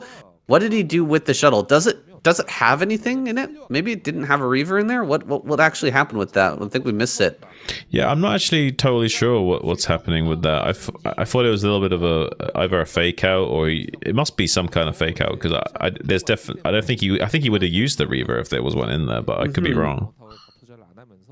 Very strange. Well, I didn't see a Wraith either, which kind of shocking. But the timing of the robotic support base seemed pretty late to me. Like it looked like he couldn't have even had. Yeah, right. The Reaver wasn't even out yet. So like I was saying before, like even if he had made a Reaver to defend against this vulture drop, it wouldn't have been out in time to deal with it anyway. So I don't think he made it. I think he just didn't make it. I think he just like optimized his min-maxed his production and delayed making the Reaver. Oh boy, Snow not mining. In his main base with all of his workers on the gas. There's only 2 probes on that main base gas. I think he just saw it though. I think he just saw it and he just corrected it. That's good. Wraith is out, of course. We're not going to send the Reaver across the map though. Really heads up decision making here from Snow. Another drop into the natural is going to drop 2 more vultures. Try to kill as many probes as he can. Looks like he might get like 3-4 probes.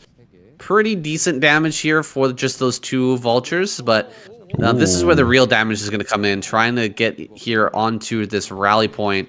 The probe transfer getting shut down a little bit there, but the Reaver really helping out back at home to stop vultures from diving in and getting too much damage. Yeah, you want these like double pronged attacks where you're getting a couple of probes here, but also while they're distracted cleaning up that vulture drop, you're intercepting the transferring probes. A nice little mine detonation here at 12 o'clock as well. Quite a few things going Royal's way. Supplies looking pretty even as well, so pretty telltale signs of a fairly confident Terran game state, I would say. For sure. He hasn't taken any damage from the Reaver. He has the Wraith. Reaver sitting back at home. He's dealt some probe damage. Yeah, everything going quite well for Royal, but he's going to take on location.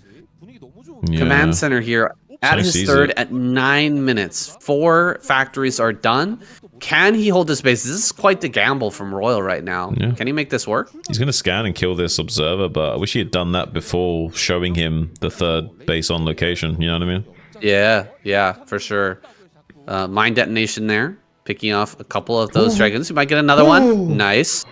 That's big. I mean, it might convince Snow that it's not worth it to try and bust this position now. After taking a couple of big mine hits, losing some of his units. He's going to come through with the shuttle. Oh god, the Wraith is not chasing this. He's got to go after it. And he's going to lose a ton of SCVs. Oh, 5 kills. 5 kills already, and this could be even worse here. He's trying to dodge that. One of those does dud. Another big shot. He's trying to avoid this the best that he can, but the Scarabs here dudding. Oh, one more shot. Wow. Oh my! Oh my god, there was so many SCVs that just went down. If that did not happen, I would say Snow was in a little bit of trouble. But after that last little SCV train bit the dust there, this is looking a little bit more Snow-sided. Holy wow, saying that pathing of the SCVs to turn at that stage. Nice little mine detonation there, giving some compensation for the absolute insane Scarab. Was dancing around that CC with perfection, like just like tap dancing on Snow, making it look easy just for a moment there, the glimmer of like genius, but being punished on the exit and finally trying to do a big move out here in the center of the map. The nice little Reaver connection there, but not enough Dragoons to really weather this. But with the Snow level Reaver Scarabs, he is like taking a lot of big pot shots here on his army and is going to be active in slowing this down as much as possible, forcing as many sieges out of Royal as he can. Is forcing him to back up a little bit, even forcing the Terran to move away off to the side rather than gaining ground at every second. But is going to be getting a lot of pressure onto this 4th base coming down, so probably will get the cancel on that at the very least for his efforts here. Yeah, he's probably going to be able to shut down this 4th, but dude, this is some great play by Snow, and man, you have to just hold your breath when it comes to the Reaver control from Snow. You never know what's going to happen. It always seems like he just can't get that damage, or that the Terran player is moving too perfectly, that they're dodging the shots and handling everything right, but Snow somehow managing to make it happen. I mean, that was almost RNG there, that actually had enough time, or it blew up in time to actually get the damage. I don't know if even Snow even saw that or not, but he got so much damage. And Royal, the desperation attack, it works out. He's going to head back home now, try to just keep his tanks alive here. No shots on the exit, so actually Royal gets everything back. He cancels the 4th. He's got his 3rd base still up and mining here. He's still in a pretty decent spot, I feel. Yeah, I mean, this is crazy. Just watching Snow play is always such a treat. Like, someone needs to make like a compilation video. Ooh, look at that, avoiding the mine on that Reaver as well. Someone needs to make like a compilation video of like basically Snow's Reaver micro, and then the remix of Artosis's like dance all day, infinity damage. That's that, but like just a highlight reel of just Snow doing this crazy Reaver micro with that like on loop. That'd be peak Starcraft for me. Yeah, that would be amazing. Maybe something for the channel in the future. Somebody make that remix, guys.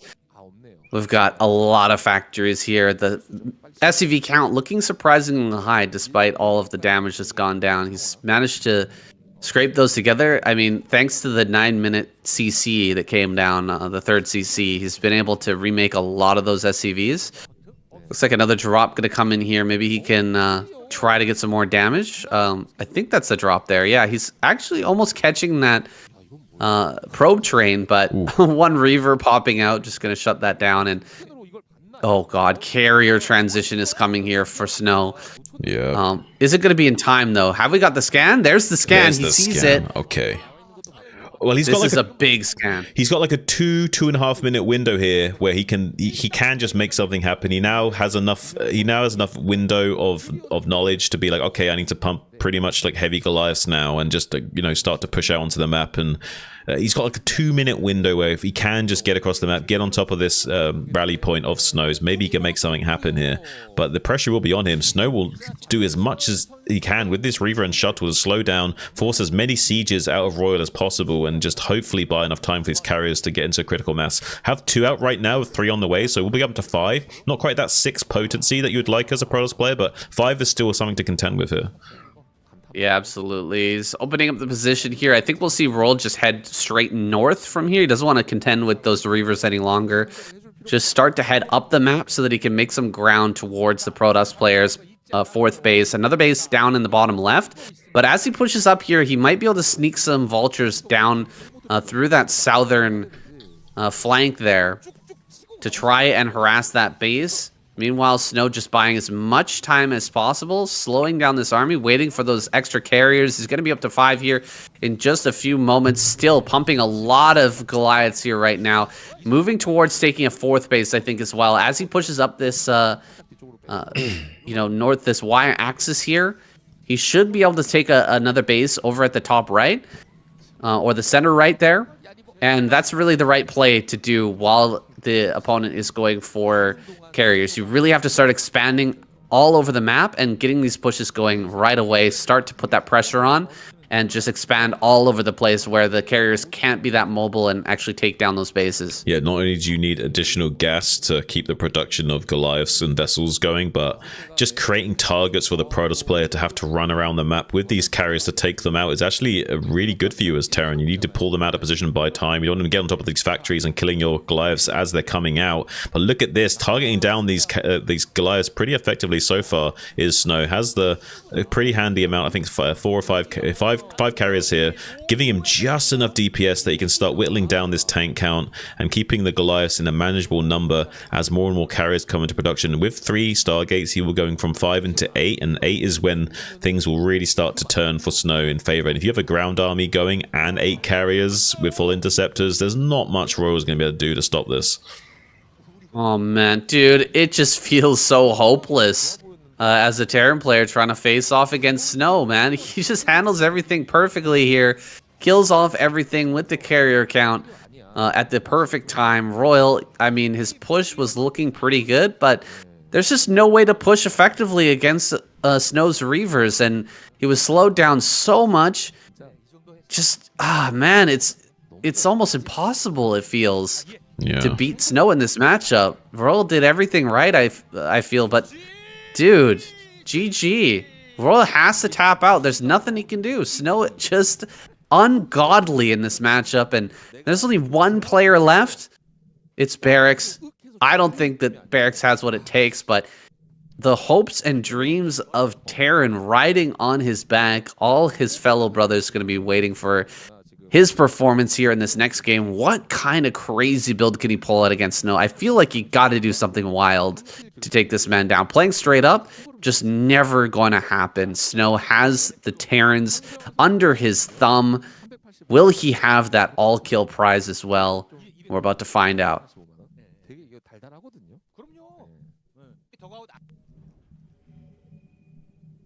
He was selling, he was like not relying on Zealots that game. He was relying on like pretty much Dragoons and carriers only.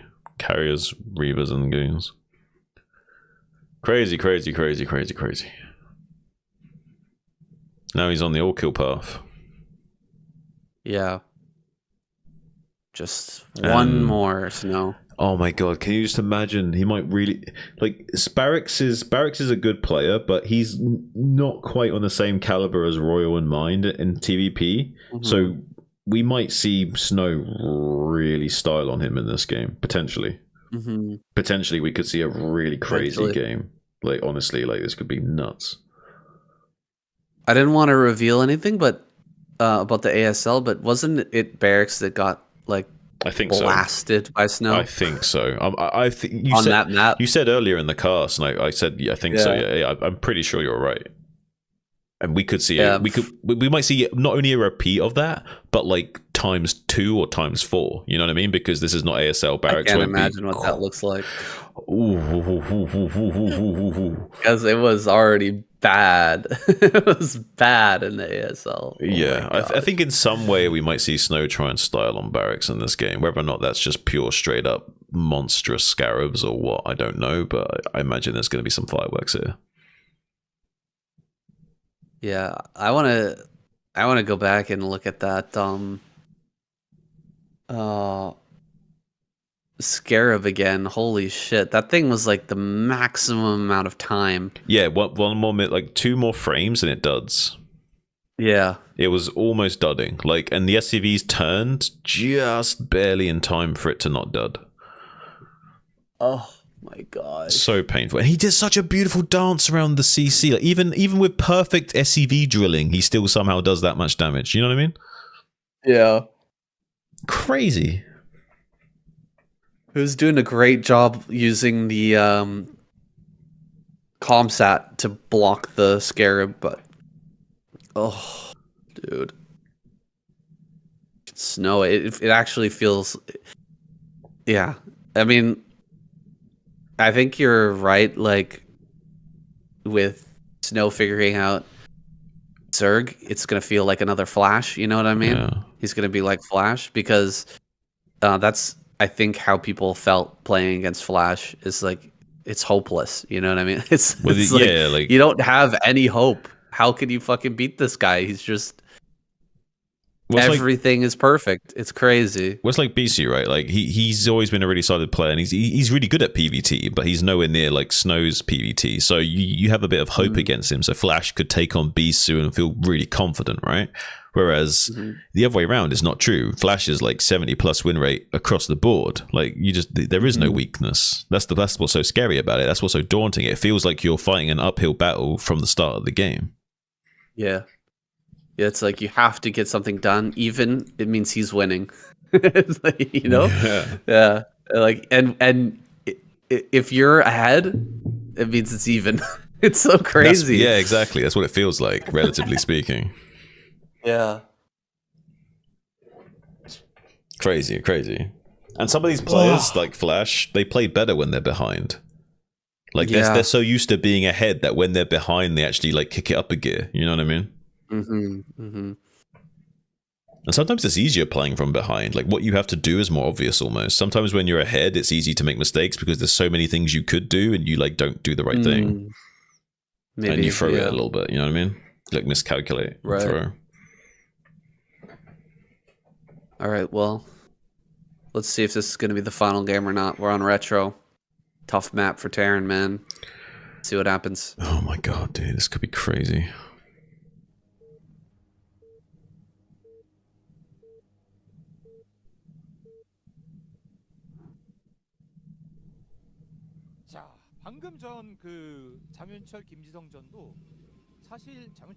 Barracks here, the last leg of Terran.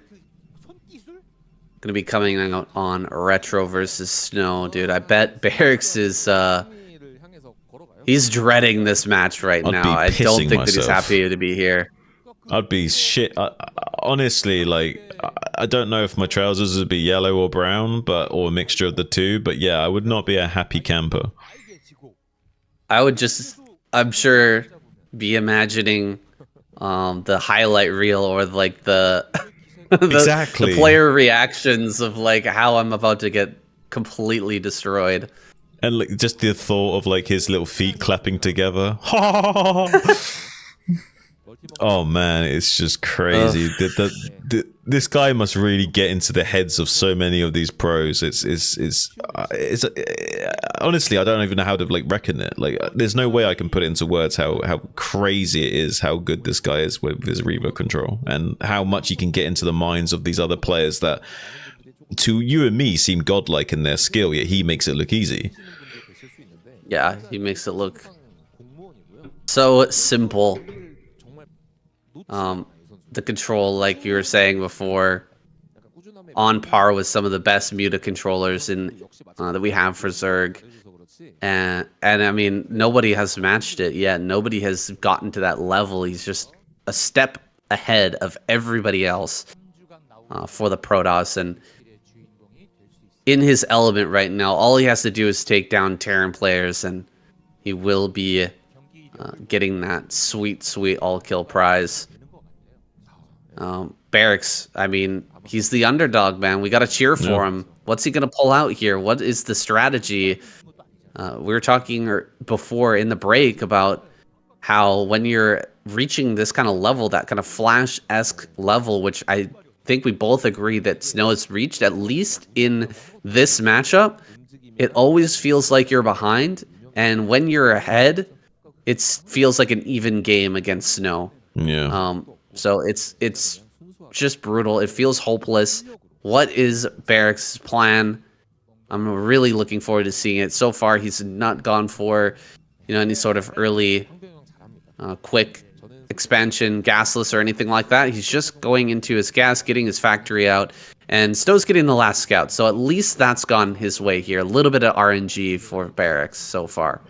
And honestly, yeah, joking aside, I'd be more than happy to see like an upset where Barracks destroys Snow. Like, I'd love to see it. Look at this probe micro though, with Snow chasing down this SCV. Barracks not quite on his manual move commands. Can't quite slide along the hex grid smoothly enough. Snow going to be catching up to the SCV over and over again. Can't break its ankles and get away from it. Going to be getting up that nice little early moral victory victory. Not only is he killing that scouting SCV, but it's also putting a little bit of a stressor on Barracks. He's not going to be happy about losing that early on. And now he's got to deal with the Zealot pressure follow-up.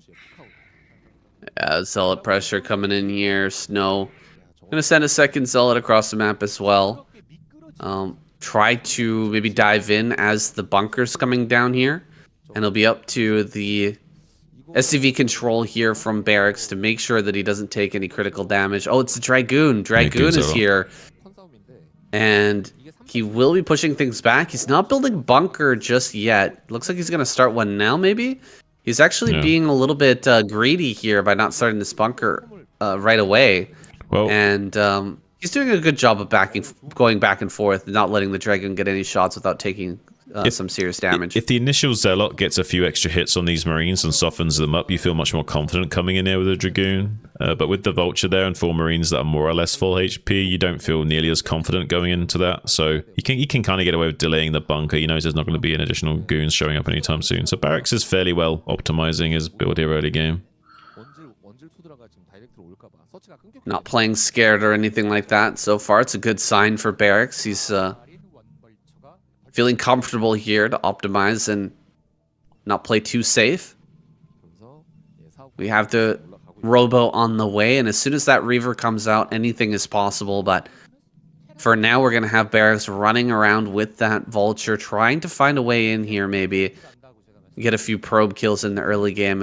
If he really hamstrings Snow with some early probe kills, which I don't think is likely to happen, but there's that possibility. He could end up taking a win here. It's really important that he does some damage, though, that he actually gets a lead in this early game if he wants to make that a possibility.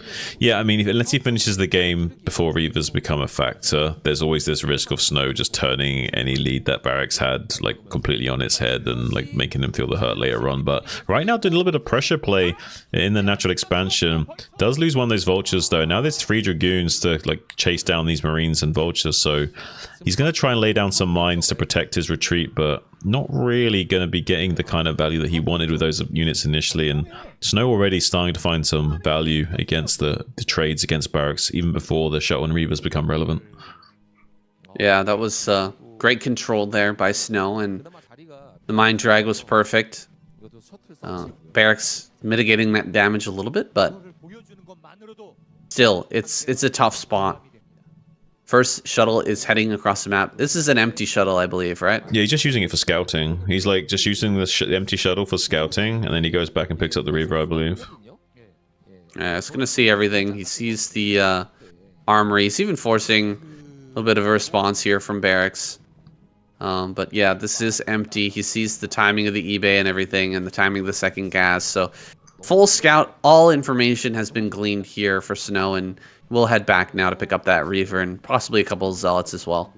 Yeah, it's a nice little optimized way of playing this. He's not like desperate to get damage done with this Reaver by like having a critical timing where the Reaver's dropping into the Terran's main at the earliest possible second. And getting that scouting information with the shuttle kind of it gives him a really nice compensation of not having a really fast observer out, because a lot of Protoss players love to get a really fast observer timing to confirm what the Terran player is doing. So if you're getting that value anyway from the shuttle flying in, you're really happy because you're like having your cake and eating it. Yeah, and there was a time when you didn't want to, like Protoss players wouldn't want to reveal the fact that they were going Reaver, but in this day and age, and with Snow being as good at Reaver control and shuttle control as he is, it's like, who cares if he knows that you're going a Reaver? Of course you're going a Reaver. Might as well utilize that early shuttle time to go and get that scouting information. And it really doesn't matter at all that he knows that this is coming, because I'm going to get that damage no matter what. I'm kind of surprised that more players don't just blindly go 5 factory against Snow more often, so they have a more crisper timing. I know they go 5 factory to adjust once they confirmed it, but I think like a lot of players could metagame him a little bit more and throw out that 5 factory despite not needing confirmation. Maybe that'll happen more later, but of course if you can force your opponent to go for like a blind 5 factory and just get prepared against that and know that that's probably what's going to be coming, there are ways to mitigate those eventualities. But Yeah, if you can ever pigeonhole your enemies into doing something just blindly, like they're just gonna just keep doing it against you, it's pretty easy to counter. But Right. definitely the 5 factory can be strong against a play like this. Now Snow gonna grab his third base over here in the center right. Has the second Reaver. He's gonna go back home and pick that up, and he'll be prepared here at the front for whatever kind of move out timing that Barracks has. He's got quite a few factories. Is he just going to go for a push here? Is he going to try to take the center left? I think this position is actually pretty good for taking a third base. What do you think? That center left is pretty easy to grab. Yeah, it's pretty easy to grab. I think he's going to do both. I think he's going to try and push and also take the 9 o'clock behind that push. Well, that might leave him a little bit open because the push will probably come through this 6 o'clock or maybe through the middle of the map, and that'll leave some options for counterattack for Snow over towards that 9, but we'll see what Barracks wants to do here. Forge is coming up in the main base. Snow getting ready for what appears to be like a long mass shuttle play here. Not likely to be a transition straight into carrier from this spot. And Barracks wouldn't attack through 6. He'd probably mine the 6 o'clock ramp to cover that flank and then push it through the middle to the right and go across the bridge. Both options are available here right now, but Barracks, first he's got to get out of his natural, which is a task. Step number 1. Already. Yeah, step number 1, we got to get out here. Snow not going to make that easy, but with the 4... with the 4 Goliaths here, maybe he can snipe that shuttle. Already taken some damage on the first Goliath, but this is considered kind of a counterplay. It doesn't really always work out like that, considering how good Snow is with his control. Usually he lose these, but maybe with a distraction here, with the vultures headed over towards this third base, maybe he can suddenly run out and snipe that shuttle. Let's see. I see the shuttle there over at the natural. Might be getting sniped here. Can he actually get that? Going after the shuttle, but eating 2 big shots from the Reaver, and the shuttle picks up and gets out. Not gonna work out for Barracks just yet. Yeah, 4 Goliaths, the optimal amount to catch a shuttle, is going to be able to get that as well, and the mine going to be helping kill that Reaver nicely. Just barely dotting that Scarab so the 3 vultures live. So Barracks having a lot more luck with these Scarabs than our last player was, unfortunately, for Royal. But yeah, like, I don't know, actually. I feel like Barracks is holding his own so far. I do still worry for him. This is Snow we're talking about here, but so far Barracks is holding his own. I'd love to see him like somehow pull a win out from here, but my money would still be on Snow, that's for sure. Well, he is going to push through the 6 o'clock, and a lot of Zealots have been macroed out here by Snow. He's got another Reaver as well, but he eats a big shot there from the tank. Some good damage coming down on this Reaver already. He's going to drop it out again. Can he target the moment that drops down? No, it's too far away. Great drop by Snow. Zealots are going to be sent in, though, and they're going to unsiege all the tanks so that he can not take that splash damage. Again, the Reaver, though, not taking any damage, getting some great Scarab shots off. Dude, these Scarabs are insane. Holy crap. So many good shots here from Snow. Just crushing this push as it tries to come down this ramp. Yeah, this is absolutely nuts what we see. Like, even though we expect it, it's still kind of gnarly just to actually watch it unfold before your eyes like this. And yeah, it is kind of like watching the Protoss flash in action, and it's bewildering. Like, it doesn't seem like natural. It seems like God is playing the Protoss race, and it's really scary to behold. Like, I would not want to be Terran playing against this guy. I'd just be looking for the nearest exit. Well, he's gonna keep pushing forward here, but he's been blocked on the flank. Snow is preventing any more resources from being sent to this push location. He's gonna snipe this Goliath. The Goliath goes down. That means the shuttle has free reign here. We saw some SCVs prop forward. They're actually trying to kill. They're actually fighting the Reaver with the SCVs, and another great Scarab. Another great Scarab here. Just over and over and over again. Snow getting the most insane Scarabs you've ever seen. He's going to try and snipe this tank. He does get the tank. Wow. Dude, he's just tearing him apart while taking another base in the top right. Yeah, like most Protoss players could just straight up die to these kinds of timings, but he's not only like making it look like it's easy to defend against, in doing it stylistically with finesse, but he's also expanding behind it. Like he's also playing like a pretty straight up game behind doing all this fancy stuff. It's really a sight to behold. Well, Barracks is trying to expand as well. I think he's got an SCV over there at the center left, but he's only got 3 tanks here to work with, and oh my god, the Reaver's right in the face of these tanks. One more shot, if that goes off, he's gonna kill 3 tanks. Dude, he pulls back, but he's just completely slaughtered Barracks here. I mean, it's not as bad as other games that we've seen between Snow and Barracks, but this is pretty bad. Barracks has put up a relatively decent fight, but there just doesn't seem to be any hope here. Yeah, I mean, Barracks has had a commendable game here, playing fairly well, but I just don't think he can compete with someone like Snow. It's just, I think Snow would win probably like 8 games out of 10, maybe 9 games out of 10 against Barracks, and then on a good day, maybe all 10 games. Yeah, I think that's a good assessment of these two players' relative skill. I think maybe 10 out of 10 would go to Snow. Maybe he would get a little bit too fancy in one of the games, but if he was really playing on top of things, he would probably win every single game. And look at this army coming across from Snow. He's going to get here with the Barracks only having like 3 tanks. How could he possibly hold this this third base right now? Meanwhile, Snow taking even more bases over at the top right. He's just not slowing down even 1 iota here. Whereas Barracks he's crawling ahead on hands and knees right now. Yeah, and Snow with this quadrant set up in the top right, gateways being thrown down there, he's got another rally point to work with. So let's say even if Barracks was somehow doing better and starts to contain this rally point outside the natural, it doesn't matter, there's another rally point being set up. So Snow's giving himself options upon options of dealing with any potential game state that Barracks can throw at him. So even if Barracks was able to somehow get some leverage in this game, he wouldn't better do much with it. Well, he's going to send another round of vultures up towards that top right. Let's see what he can do. Maybe pick off a few probes here and there. He's just going to get in. DT here should be picked off by the mines.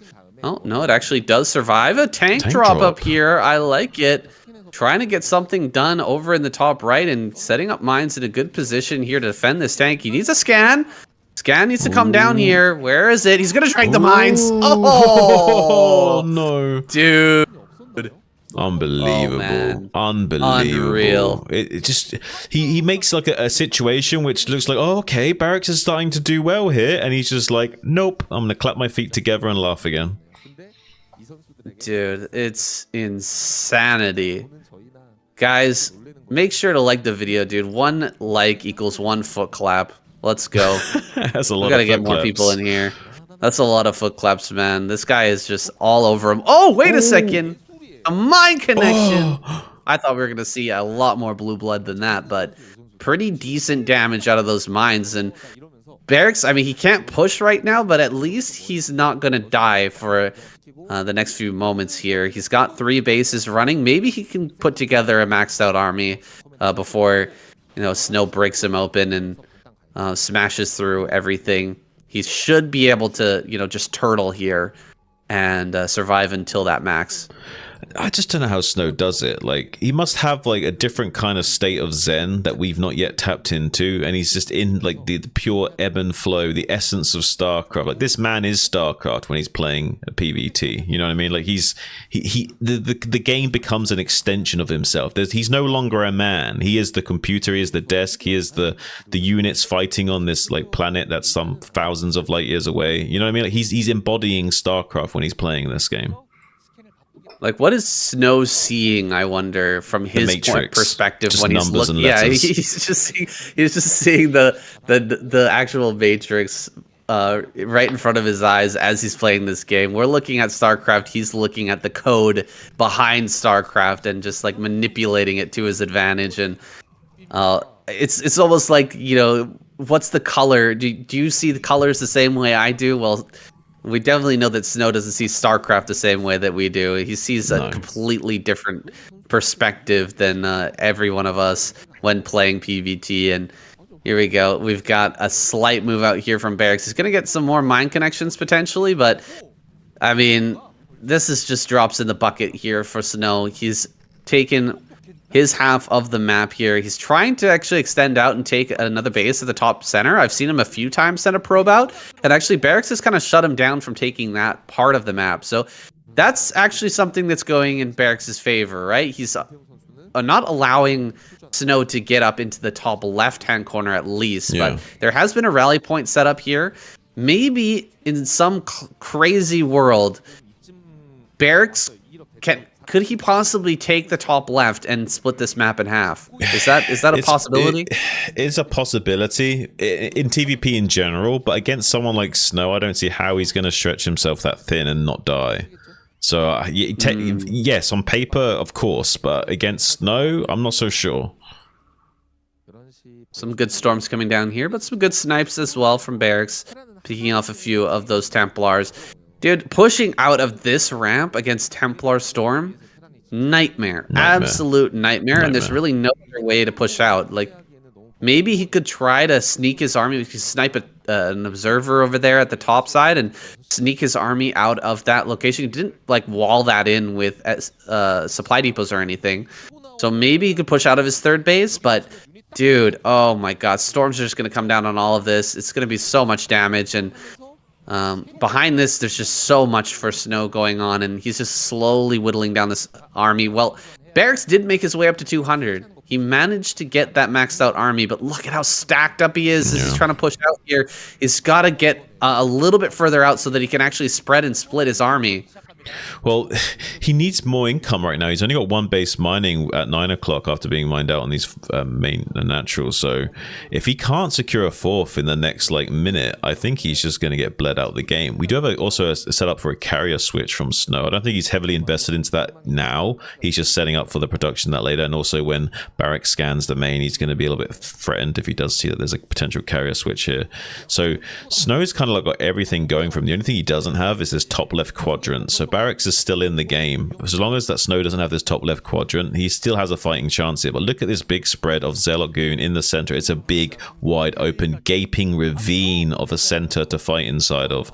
Basically like the Grand Canyon here to navigate as Terran player. Very daunting. Pros can attack you on all three sides at the very least, and with storms coming down on your clumps of tanks can be very hard. If Barracks could just split up his tanks a little bit more rather than sieging them in these clumps, he might have an easier time of it. But as it stands, he's being slowed down a lot by Snow. Yeah, he needs to unclump those tanks, man. There's the carrier switch. It's coming. It's like a ticking time bomb here for Snow. Eventually, that will hit and kind of tear apart this push from Barracks. You know that he's not got a lot of production left. He doesn't have a lot of income left to start to make those glides, so he has to get another base online to even stand a chance of fighting these carriers, or he needs to push right now and just destroy. Oh my god, the storms there are insane, but he needs to push forward, try to destroy, either kill Snow before the carriers come online or get another base up, get multiple bases in the top left so that he can have the production to deal with them a little bit later on. I'm kind of impressed by Barracks so far. He's giving himself probably the best chance of winning. He's a few good D-matrixes here and there, but he's just taking such a long time to get into position to do anything that by the time he actually gets over here to put the pressure on Snow, the carriers are going to be starting to come out, and he's not really got enough production to remax. He's only got one base mining. He's kind of gambling on killing Snow right here, right now, and I'm not sure he's got enough to do that. He's not got enough vultures to soak up this Zealots either, so if Snow wanted to, he could punish a mistake from Barracks, but that's forcing Barracks to take a lot of time just sieging over and over again. Eventually now he's got a chance to get on top of the rally point of Snow and put on the pressure, but just as the carriers are starting to come out in number, he will go up to 4 carriers in the next 30 seconds or minute. So he's now doing beautiful Psionic Storms on this front line of tanks. But actually I think there's a small chance here Barracks could get on top of Snow and actually make something happen here, but it's only a tiny window and needs to go now. Yeah, it looks like he's going to set up the space in the center. He's catching a lot of these units as they're trying to run up the ramp. Snow just trying to run away here, and Oh god, he's gonna snipe this Templar. Nice storm, but the tanks on the low ground, 4 of them stacked up. Really a juicy storm option there. Not gonna take that. 5 carriers are out now. Second Cybernetics Core is done as well. Closing the news right now, but dude, do we have the production of Goliaths to deal with this? I just don't think so. We've got some minerals coming in from the center, but that could be shut down at any moment. I think Snow has some units just above that location he could shut that down with.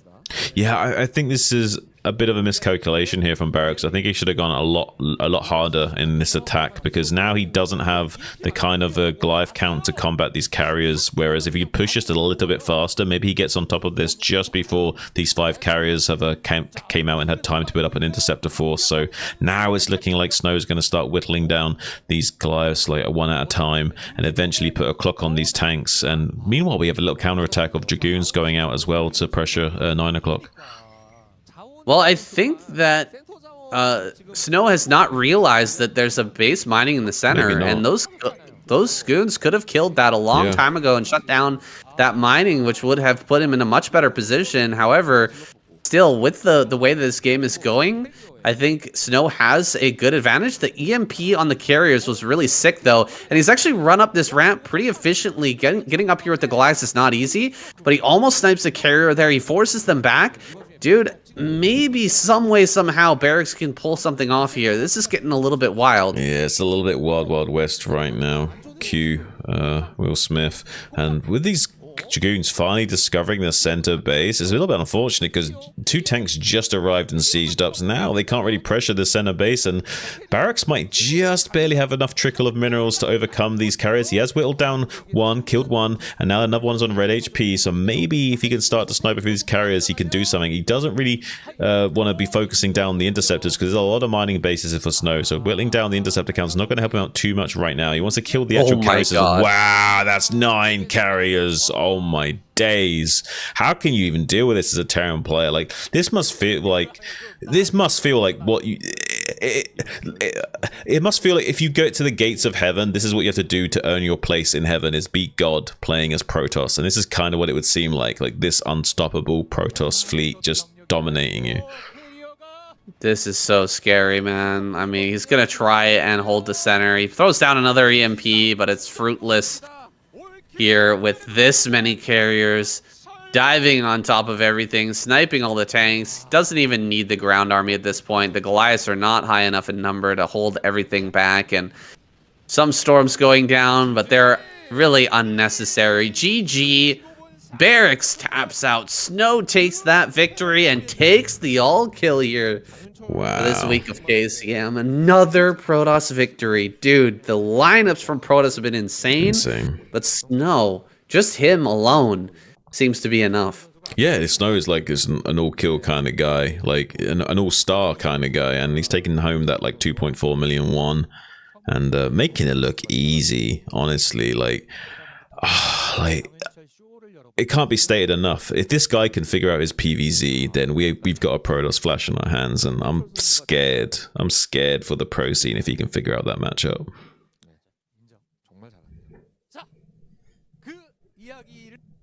Damn. Just wrecked. Damn, son. How'd you like these? Okay. All right, just 1 second. I'm gonna quick bio break. All right. Holy shit, guys! What the fuck was that? What the fuck was that? Unfortunately, Barracks not able to. To be fair though, Barracks was kind of up against it. Like, he's got to beat Snow and then Bisu. Like, even Bisu's like strong enough in PvT where he would probably start a little bit on Barracks. Although Barracks would probably be slightly more favored to win against Bisu than Snow. Like, I would say I'd give Barracks like a 10% against Snow and like 15-20% against Bisu, maybe 25 if Bisu's not playing well. You know what I mean?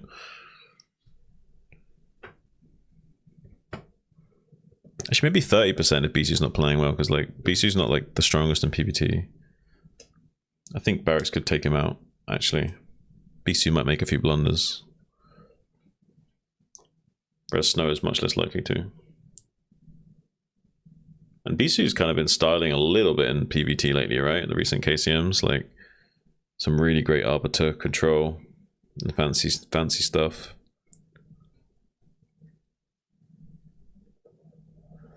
He's always had pretty good early game PvT with his Dragoon micro and stuff.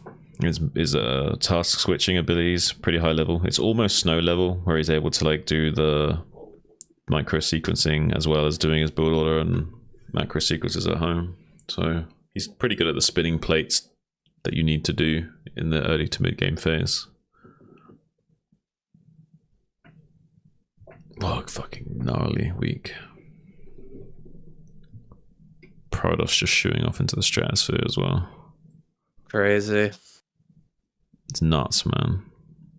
Look at this Protoss streak as well. They're gonna try and like crash course with. It's the carrier is still in collision course with the hive mind, saying it's not looking good.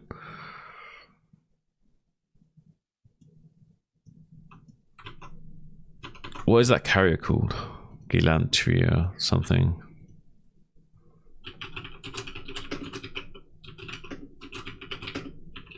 Galantry something. Oh yeah, please help me find out what that carrier is called. Galantrial? Something like that. Just gonna do my head in. I know what I'll do.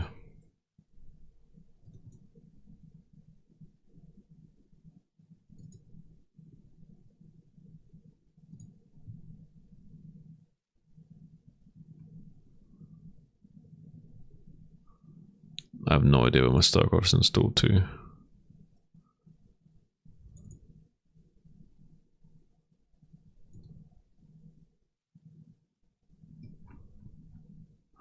Damn, where is my Starcraft installed to? C, okay.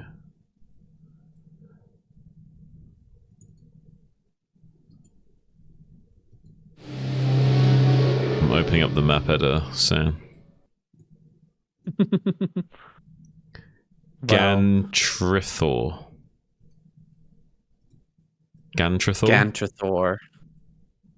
Gantrithor. Yeah.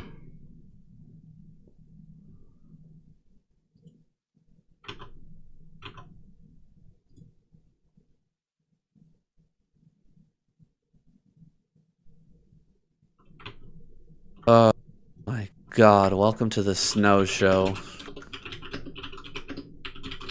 Crazy. Yeah, really crazy. If you want to wrap it up? Yeah. All right, let's go.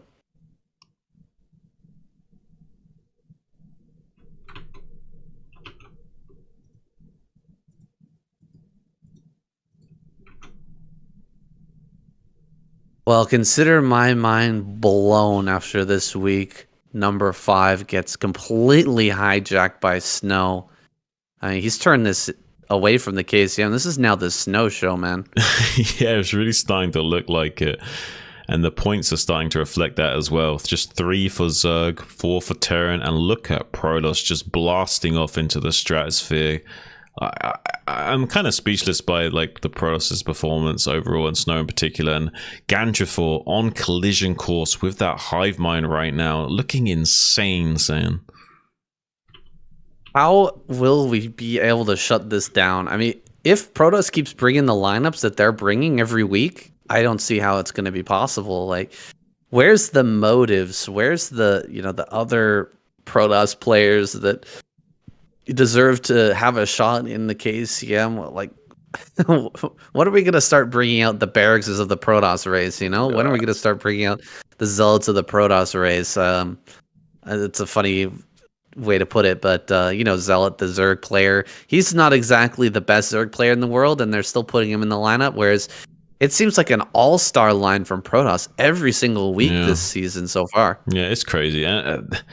I guess maybe they like that. Maybe they like having their own little Protoss show going on, and having the limelight being stolen from the other players, and they'll only rarely give those other players a chance to shine. But so far, it seems like they're happy to just roll their best A team every single time and just crush these Terrans and Zergs that even dare try and step out of their lane and perform at the highest levels.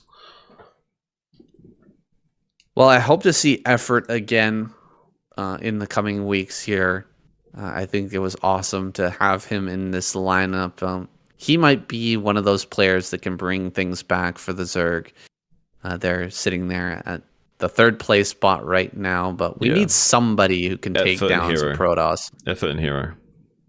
Yeah, we need the effort. We definitely need hero in there for sure. Maybe get a soul key showing at some point as well.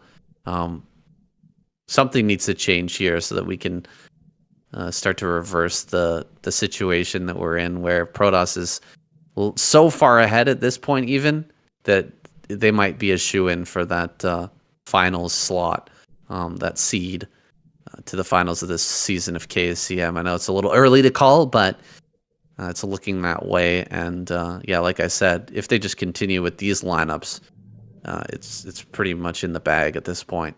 Yeah, I mean, it is looking like that currently with this trajectory. We might see just a Terran versus Zerg semi-finals in the making. And then finally, we'll be deciding who will face off against Protoss in that grand final spot. But I think that's going to be all for us this week, Zain. And honestly, like, I'm kind of speechless. Like, we've had like such crazy weeks recently, and it almost feels like every time I'm like wondering, can this even get better? And each week it somehow seems to manage to have more spectacular fireworks than the last one. It's crazy. We didn't make it all the way to the final game this week, but was a blast, a pleasure to cast this week of KCM, guys. Thank you so much for watching. And if you've made it this far in the cast, if you're still listening, it means you like the sound of our voice, I guess, our voices. Maybe you'd like to check out our podcast as well. We've got a podcast where I just finished episode 5. It's on both of our channels. We're dual releasing it. So if you're interested in that, definitely consider checking it out. Guys, that is it. We'll see you in the next week of KCM. More great things here coming up in those final few weeks. So we'll hope to see you there. Thanks, guys. Bye-bye. Okay. You like the plug? Yeah. No, it's good time to plug it. They're still listening. They probably yeah. listen to us. If they're still listening at that point, they're either AFK or they'd be into listening to us talk some shit. Jimmy says great casting. Thank you, Jimmy.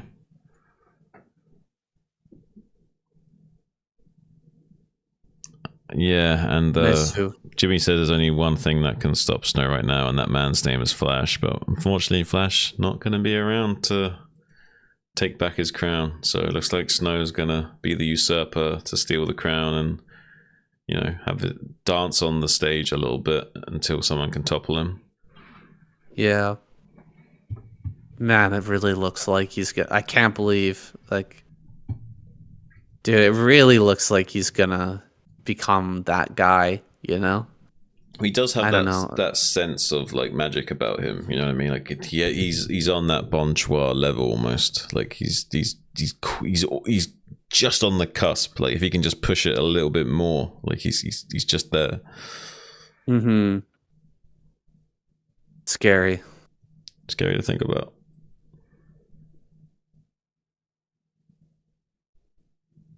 Who's gonna lead the way for Zergs, huh? Are we finally going to realize how underpowered Zerg are? Right, as we see the finals from ASL.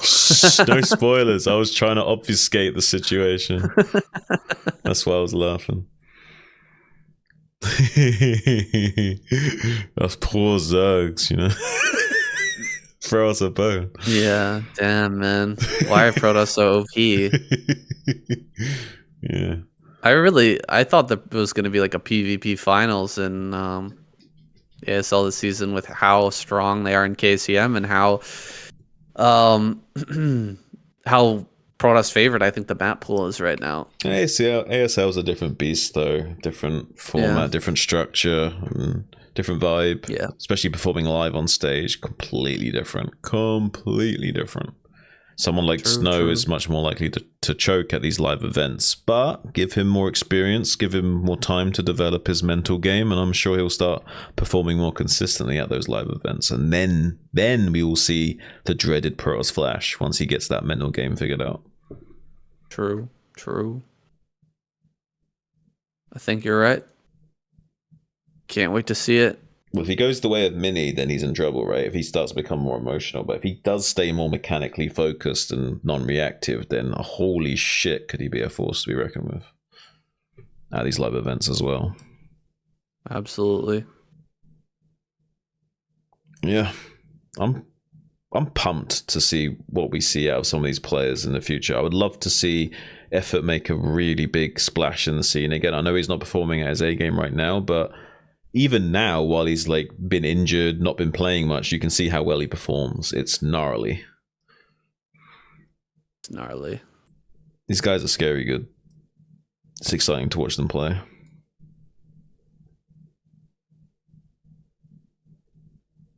I would say Barracks is probably the least exciting player that we got to watch tonight, and even that game was pretty interesting to watch. So we have got we're kind of spoiled for choice in some of these setups. For sure. What's your agenda for today? Got any plans? No, I don't think so. We'll see. Is there something I need to do with my wife? I think there might have been something. I'll wait for her to be done her classes for the day. I played some Don't Starve Together last night. It was kind of fun. Nice. It's such a learning curve every time you play that game. Those games, the clay games, there's so much to know. So much depth to them that you'd have to like browse the wiki for it, like as you're playing it, to really start to understand what's even going on. You know what I mean? Yeah, true. The same thing with Oxygen Not Included. Yeah. I did a run through Oxygen Not Included recently, and I think my colony is just about dead right now. I think I have to give up, but there's just so much to know. I feel like I've learned a lot over the times that I've played, but I still keep falling apart. Well, it's probably like trying to progress as Terran, where it's like you've got like thresholds of knowledge to get to the next plateaus, but then there's another set of critical knowledge you need to get to the next plateau. You know what I mean? And until you get all those checkboxes down, you can't progress. Yeah. So it sounds like you figured out like the early and mid game, but now you're like struggling with like the mid to late game transition and knowing all the shit you need to know to set yourself up for the long game kind of thing. Yeah, definitely. It's kind of interesting how that game has depth like that. I went a little bit silly and I decided to play on like one of the harder biomes to start. One of the harder asteroids, and I was like, yeah, I'm pretty good at this game now. I can try this. And then I really got cucked for resources. Like I can't get steel, and I can't get exosuits, and I'm like, oh my god, I just don't have the resources for this. It's crazy. Well, I guess if you were like really good at your early game min-maxing and you could like think of like interesting creative theory crafting strategies, then those kind of maps would be more up your street, right? If you're like really good at the early game of like min-maxing the tiniest things. Yeah. I have to know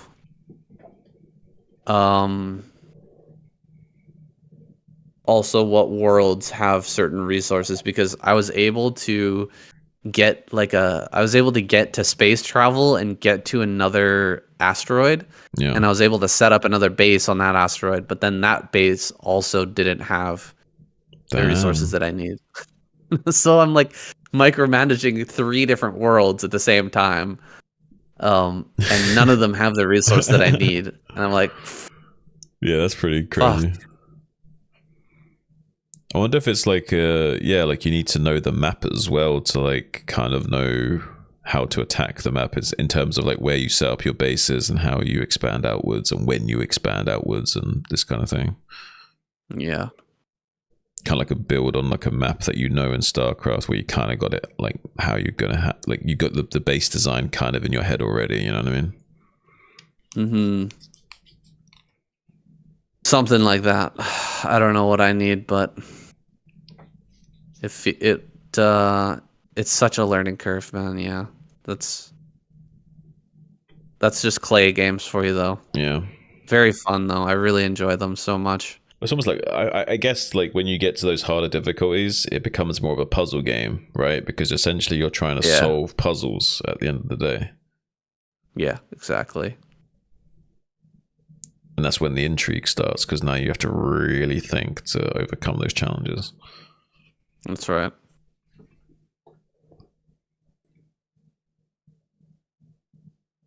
Man, I'm super excited for KCM each week. Like, even if like Pros is dominating, like we get some pretty bonkers games still. Yeah, we do. Spoil for choice, my guy. Spoil for choice.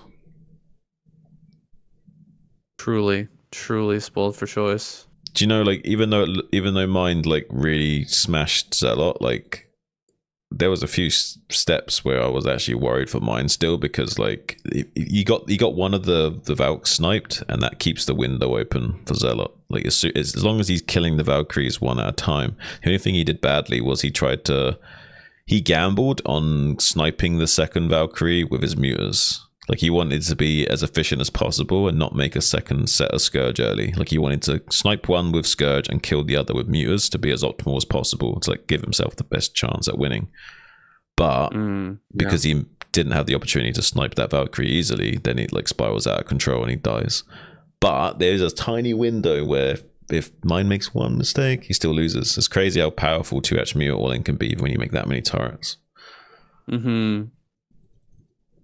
I thought that he was gonna lose when he sent that Marine Medic Force out. Yeah, I was dude, scared as fuck for him. I was like, you really shouldn't have done that. I don't know what you're thinking. You gotta have Marines back at home to deal with the Lings and all the other shit that he can pull out. Like, he's gonna be pulling you apart now. Mm-hmm. It was so close. Yeah, it came down to the wire. I think if mine played any worse at all, Zealot pulls him apart. Like, he barely played well enough to smash Zealot. True. I'm trying this new thing right now where I'm putting shorts about my videos and then like linking to the short. Linking the short to the video. It was something my wife suggested, and I think it's a really good play. I think it might be like leveling up my my YouTube channel a bit. We'll see how it goes. No, that'd be a great way of doing it. I would recommend that as well. It's like just like a really, tense moment in a game. I'm definitely gonna throw that Reaver micro against Royal into this next game, and just pull clips out of it and then put it into a short and link the video. I think it'll like help the videos to blow up a little bit better. Yeah, it's the fastest way to grow a channel or a video is by like drawing in traffic from other platforms, and drawing in a bit of a short crowd that way would be a nice way of getting a bit of a boon. Yeah. Oh. Well, ASL's not even over, and there's starting to be like a resurgence of viewership. Yeah. Yeah, it's coming back slowly. It's good. Yeah, man, we'll start smashing it again. Yeah. Well, I'm glad that you're getting opportunities at BSL, man. It's gonna be fun. Yeah, I'm kind of excited. Hope that we can cast together someday on that. Yeah, I want to do that for sure. Awesome. I know Zero would be up for that as well, because like he said to me before that having us together would be great for our duo. Yeah. So I think he's aware that it'd be a good setup to have us both on together at some point. I'm excited. I'm excited for the future. Excited for more KCM too. Like, yeah, I'm the same way, man. Every day when I know there's a KCM coming, I'm like stoked to cast it again. Yeah. If I don't hear from you, I'll like, if you notice, like, I'll hit you up and be like, when we doing KCM? If I don't know, I want to know. Yeah. Yeah. Oh, I'm a little tired. It's daylight savings time for you guys now, so it was an hour earlier. Yeah. I've also been super tired. I've been operating on slightly less sleep and trying to fit things into my busy schedule with less sleep. It's not ideal, but is what it is. Yeah. You got your cousin this Yeah, I do actually. this week? I'm actually got my cousin coming over while I'm casting BSL, so he's gonna like arrive a little bit before, chill just before, Oh, and I then. meant your niece or Oh, my whatever. niece. I actually had her over today. She actually was sat on my lap while I was playing 3v3 on stream. I see. I won a game with her on my lap. She was like reading the unit names, like she was reading like egg and drone and stuff. Like, yeah. How old is she? 5. Oh, okay. You keep her busy with just that? That's crazy. Well, maybe she'll be a gamer someday. Yeah, she. I think she might have ADHD or something because she's quite good at like hyper focusing on a few things, but genuinely not. Like genuinely, it's hard to hold her attention unless it's something she really cares about or interested in. I think she's always had an interest in things I'm doing and gaming wise. Like I remember when she was a baby in my bed, like literally just after she was born, like a few months old, like she'd be watching me play Overwatch on my computer, and she started doing like the hand movements of my character Zenyatta with her hands. Like she's watching so much that she started copying the movements of my character's hands. So I was like, she's always had a kind of like fascination with like me playing games and shit. So maybe when she gets older, I'll teach her how to play, and she'll be a seriously good gamer. Who knows? Seems like ADHD is super common these days. It's like must be something in the water or something. I don't know what it is. Yeah, man. Some sort of like toxin. Or maybe just like the society, like distracted parents, phones, social media, consumerism, like instant gratification, like high dopamine, like the way of thinking, like, and I just think that maybe all those things culminate into the perfect storm of having a higher chance of having that kind of thing going on. Maybe. Probably. Well, there's some like insane amount of autism that's kind of erupted over the past like few years. It's just nuts how much that's become like a part of everybody's life. Autism is just everywhere now. Yeah, it is what it is. Some would say it's microevolution. Some would say it's like, you know, just a mental health epidemic. Probably somewhere in between. Who knows? It's got to be like a toxin or something that we're taking into our bodies, like phthalates or something from Who plastic. Knows? Who the fuck knows? Yeah, I mean, there'd be conspiracy theories that'll tell you it's like vaccines and shit. I'm not sure I wouldn't go that far necessarily, but there's definitely some shit going on. Like something is making it more common. You know what I mean? Definitely some shady shit going on with vaccines, man. Especially all the new shit vaccines that's coming out now. Yeah, the newer vaccines.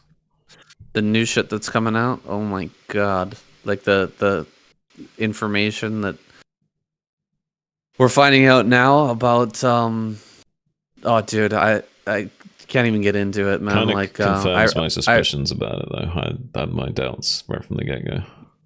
You gotta read, because I just listened to the audiobook of The Real Anthony Fauci, the book by the like presidential hopeful, what's his name? Robert F. Kennedy. Yeah, holy fuck, man, it's craziness. Sometimes I wonder if the COVID thing was literally just like one big experiment to see how much bullshit we would take, so they know now what we'll put up with.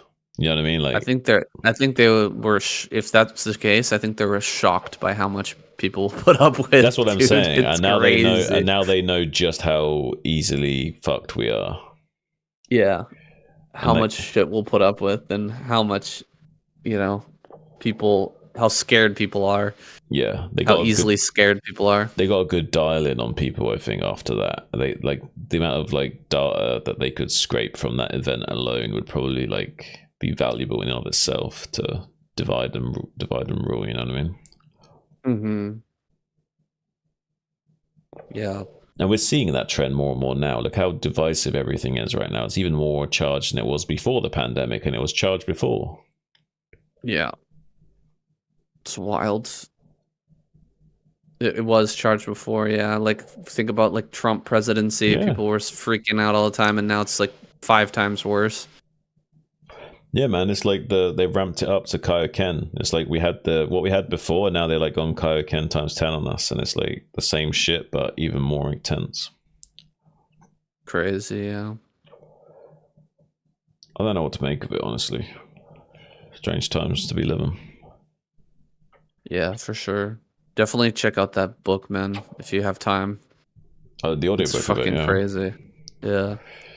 Audiobook of the real Anthony Fauci. Holy fuck, dude. Like, not even about COVID. There's so much shit. Right. About how, like, basically during his reign of controlling all health policy in America, for like the past 20 years, every different disease has just exploded. Like, things have just gotten worse across the board for everything. All, like, literally anything you can think of. Even child mortality has gone, like, skyrocketed in America during his rule. And, like, there's so many different medications for different like this whole thing about, you know, like ivermectin or all these different medications that were held back, that were totally safe, and then people made them out to sound like they were, you know, horrible for you, and like they could kill you. And there's people, you know, there's like fake news stories about people lining up at hospitals to you know, get treated for ivermectin overdose and shit like that. None of that shit was happening. It was all fake. All to like discredit a medicine that was effective and safe, so that they could push through pharmaceuticals, right, and vaccines and stuff. Yeah, there's a lot of money to be made. So they could push through something that they could actually make money off of, because the patent was up for that medication, you know. And so that happened in COVID, but there's like another 5 examples of other medications. They've done exactly the same thing. You know what I mean? Right. Like there's like a whole bunch of these different medications where you know, he was getting kickbacks from it for this medication doing well, and then suddenly that's the only way to treat the illness, whatever the illness is, and everything else is toxic. You know what I mean? And banned by the administration that he controls. It's crazy. It's so insane. And then, sounds well. You know, hundreds or thousands of people die from the medication that he's pushing, and they get complete immunity for it based on his government position. You know, he like gives them immunity and pushes their drug and shuts down all other competing drugs. It's so insane, dude. It's so crazy. Like, even it goes back to the AIDS epidemic. That's how wild it is. Like, it's been going on for so long. I mean, I might have to check that out at some point. It does sound kind of intriguing. He was the guy who pushed AZT. You ever heard of that? AZT. AZT. AZT is like an AIDS medication that turned out to be like more deadly than AIDS. Like, it's just killing everybody who tried to take it. And he was the guy who like pushed it through and, you know, made people take it. Oh shit. And like just killed way more people than should have died even from AIDS. It's crazy, dude. It's so insane. Fucking insane. What's even more crazy is how like these kinds of people during times of crises like rise up to like, I don't know, like people put them on a pedestal, and like they want to trade they want to trade their freedoms or security so desperately that they'll like idolize these kind of people just because they're so fearful. And if someone seems like they've got the answers, then they're like they throw their hands up to them and do whatever they say. Yeah, this kind of like follow the science or whatever. Trust the science. Like that's not how sciences work. Like you don't just look at someone who has a lab coat and say, "Well, fucking, he probably knows what he's talking about. Let's just trust everything that he says." Like you gotta see the evidence, and we have to have multiple people, confirming or figuring out what's actually going on. It's not just not only that, trust this one. They have no idea what those vaccines even do to a human body. Like if you're rolling out a totally new like technology, you've not even tested it on humans yet. Like you don't know what happens to a human after being on that vaccine for like 3 to 12 months. You have no idea what it does to a human body after 12 months. You don't have any studies on that. So they had no idea how safe it was for us, yet acted like they knew everything about it. And it's like, you haven't even tested it on anyone yet. What are you fucking talking about? Yeah, and then, dude, I can't even believe how many of my friends in Canada were telling me that, like, oh no, it's been tested. It's definitely been tested. How? Like, well, it's been... It wasn't around for 12 months ago. It wasn't around 12 months ago, and they're like, well... It's been tested for the past 12 months. Well, we don't know what happens after 12 months. Do you know what I mean? Yeah, it's nuts. We don't know. We don't know the long-term effects. How could we? It's impossible. Yeah, exactly. And they're like scoffing. It's not like a polio vaccine or something where we've got like it's not like it's not like a vaccine we've got like years of empirical data to prove how effective they are. It's literally like throwing the dice into the abyss and hoping for the best. Yeah, and we've given them complete immunity from any, persecution or from any lawsuit for doing, for tricking us and for, getting people sick or for, damaging people from the vaccine. So of course, people should be worried about it. It was crazy how many people were telling me that I'm crazy for even questioning it. You're so very sane for being skeptical, because especially when there's so much money that's being made from those vaccines, like how can you even trust it? Like when there's that much profit on the line, like you've got to be a little bit skeptical, otherwise you'll just literally have your head in the sand. Yeah. And the other fucking insane thing is how much money was made, right? But how almost all of the research and development was paid for by the taxpayer. Like what? How the fuck did that happen? Talk about double dipping, right? So they're basically getting grants to then have a for-profit product. Yeah. What? Yeah. They're like insane. It's like this just goes to show, in my opinion, this just reinforces my belief that now government primarily seems to exist for the sole purpose of redistributing money from the populace to the corporations, and that's it. Yeah. And everything else is just for show. Crazy. And once that's been established, it's impossible to reverse. You know what I mean? Like it's too much lobbying and all kinds of corruption and shit. Maybe that was like a little bit true before COVID, but now that it's happened during COVID, like you can't just undo that system. Nope. Doubling down, if anything, man. It's like double bubble. It's getting worse.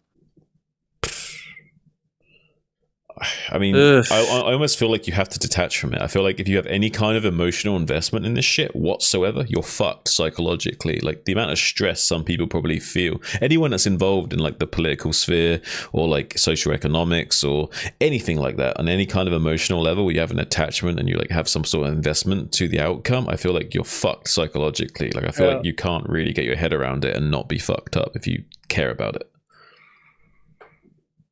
Yeah,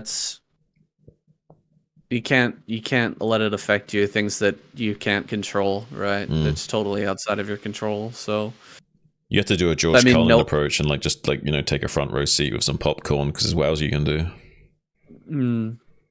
I mean, what you're gonna do is just let it inform your decisions a little bit. Like I'm definitely not gonna take this medication, or I'm not gonna trust these institutions. You know what I mean?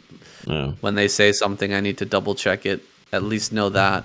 At least not just bury your head in the sand, right? But You can't let it affect you, the outcome of these things, because it's just not in your control. It's just gonna ruin your mental if you like internalize what's going on outside in the world. There's no nuance of use of this stuff as well, though. Like if you talk about this stuff on any level, the other side would just be like, well, you're an anti-vaxxer, fuck you. And even if they're not actually listening to like what you're actually saying, they just like it's like the woke thing. It's like you might be gay and a minority, but oh wait, you're not a vegan, well fuck you, everything you say is irrelevant. Right. It's that kind of mentality. Dude, it's so sick what's kind of happened to people during this COVID era.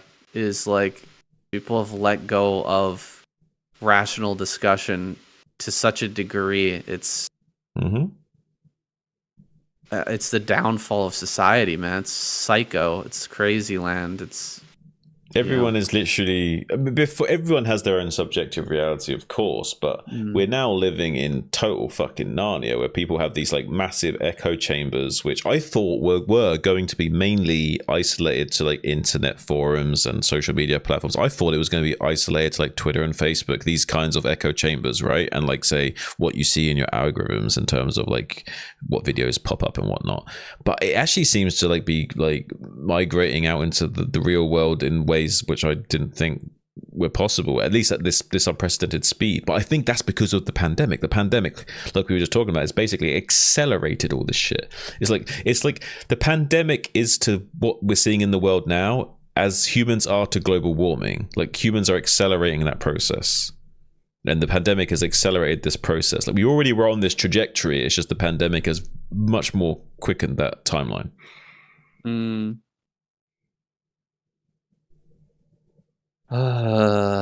It's even scary to just talk about it, but I don't know. It feels like you need to.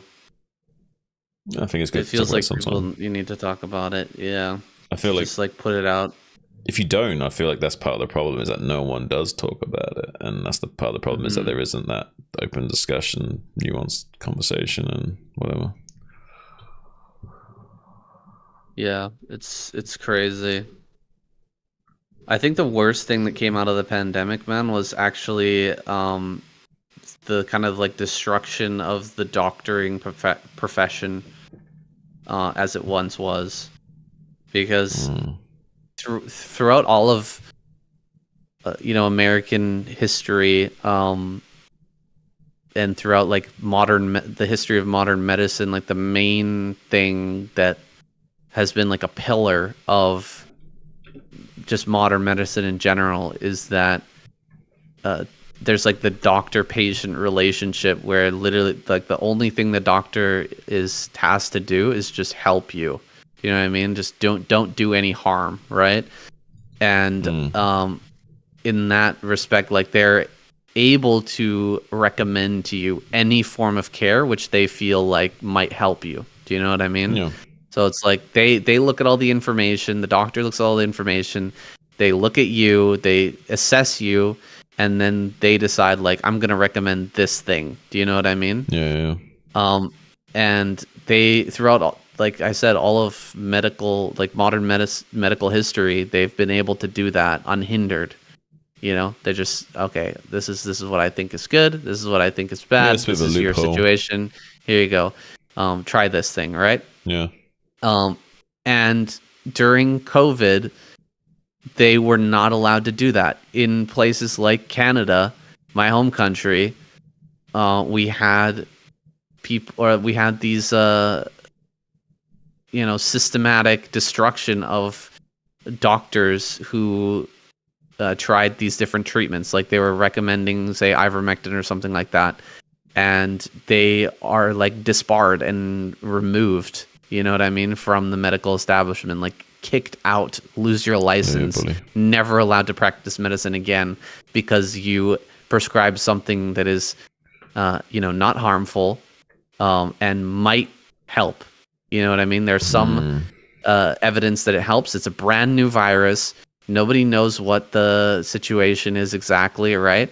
And there's no palliative care, like there's the like preventative potential from a vaccine, right? But if you're dying from COVID, there's nothing. They didn't have anything that they were recommending to help people. You know what I mean? And they were like, okay, let me try this thing. And then they get fucking disbarred and they're not allowed to practice medicine anymore because of that. And it's like, now the government gets to decide what doctors can prescribe to you. Do you know what I mean? Whereas throughout all of that medical history, it's like, whatever the doctor thinks is the right thing for you, they're just going to try it. You know what I mean? There's no harm in trying something. If you're dying and they think that might help, then they can just do it. But now it's like, if like they have to check themselves, they have to like double check, hey, am I going to get in trouble for this? Am I, is this a medicine, not the one that the government wants me to prescribe? And then, can you see how that's a problem? Yeah, it's a big issue because like it will hinder people getting help from legitimate doctors, and also incentivize illegitimate doctors in pushing things that people don't necessarily need onto them. You know what I mean?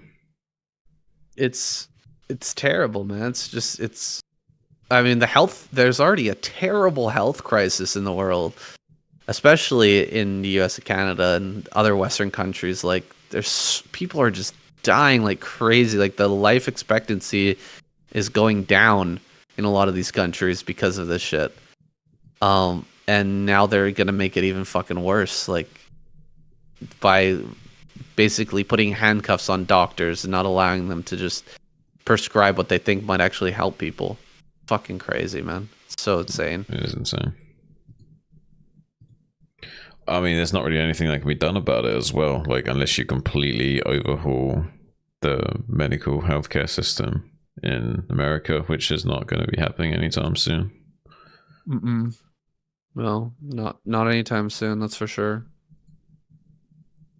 There'd have to be some pretty big scandal or something to trigger something of any significant change like that.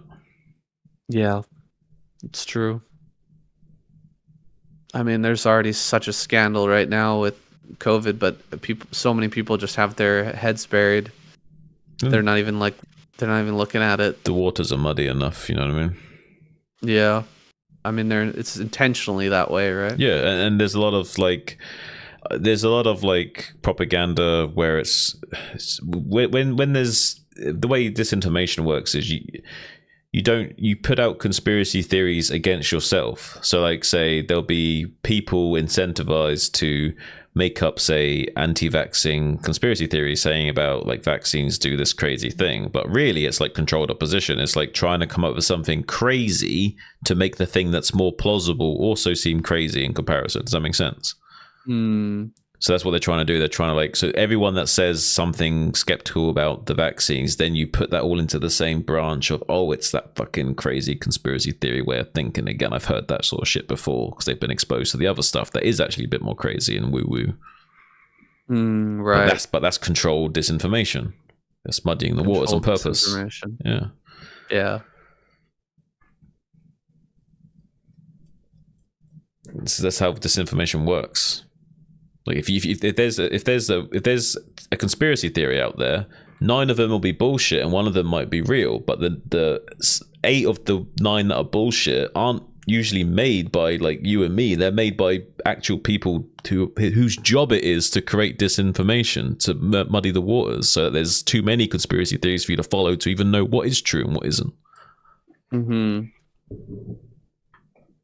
Oh, so fucking annoying. God damn. And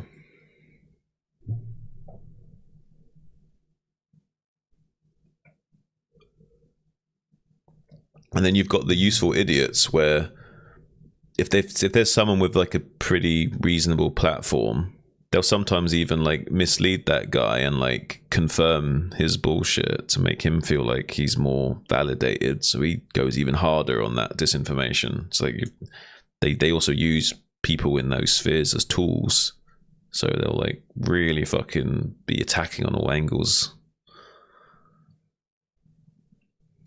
Like, say if it's some UFO guy, they might actually like meet up with him in a cafe and like act like there actually is something going on with aliens, and like act like they're giving him like the inside scoop. So he's like redoubled on his efforts to put out that disinformation. You know what I mean? Like they'll use people as tools as well.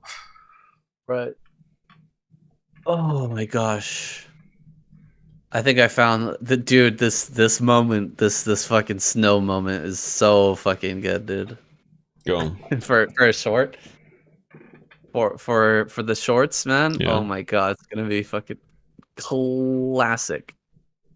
I want to see that shit. See if I can.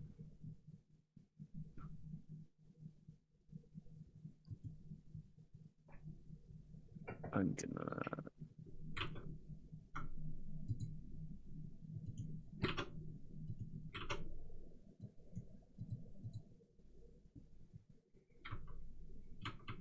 Where is this? It's way back. With timeline settings. It should be in here. Fuck.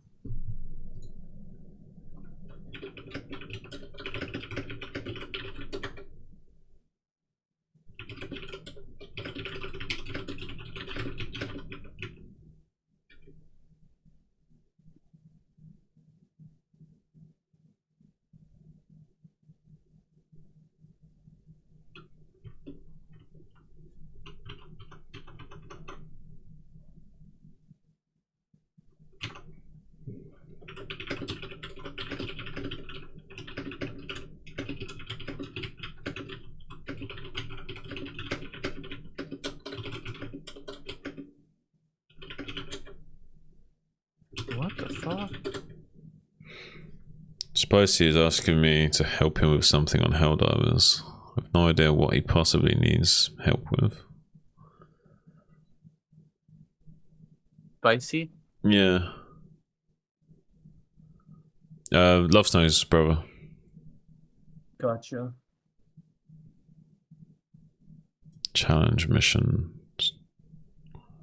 Challenge mission. Okay. Sometimes I just can't find anything in this fucking program. Timeline clock. Fine. Hang on, I'll be right back. I'm gonna take a slash. I think he wants me to help him in a game. Be right back.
Yo, I'm back. Yo. How you getting on?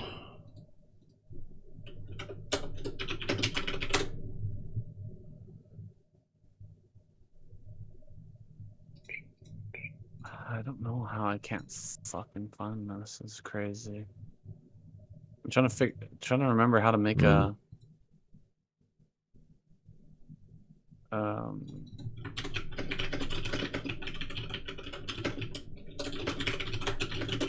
short video.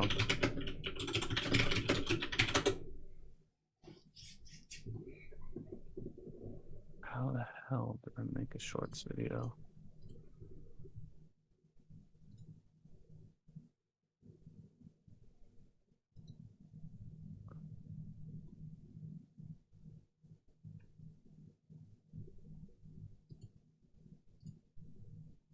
There it is. Fuck. File. You have to go to file. Jesus. Pain in my ass. We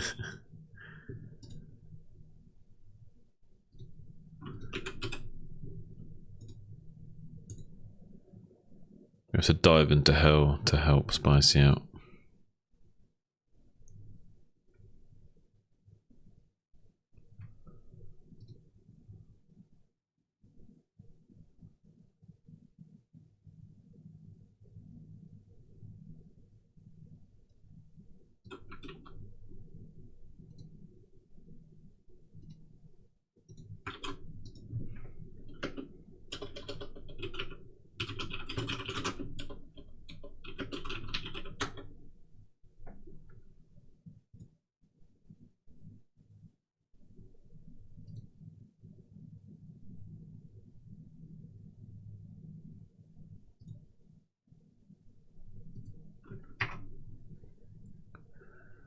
Alright, is my game capture set up for this?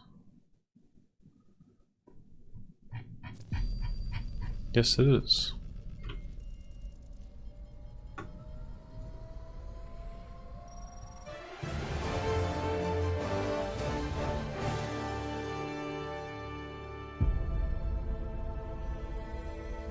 Super Earth, our home. Prosperity. Liberty. Hi there. Democracy. Our way of life. Oh, hello. But freedom doesn't come free. No! Sweet liberty! No! Look familiar? Scenes like these are happening all over the galaxy right now.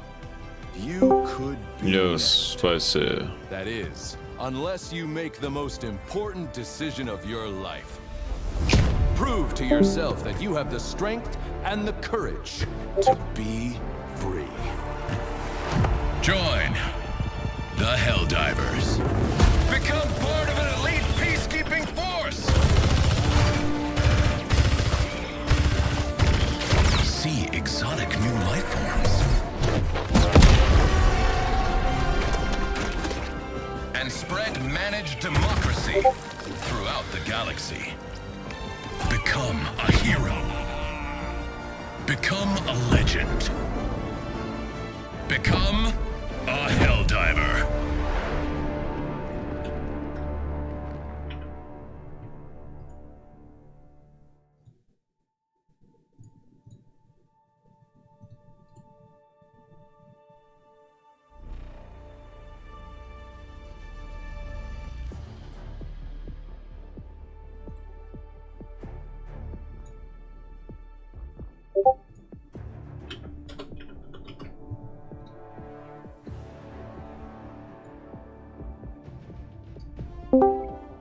Yeah, I'll put you on permissions list for this channel.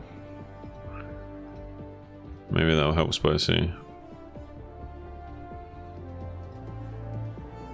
Try unmuting, can you talk?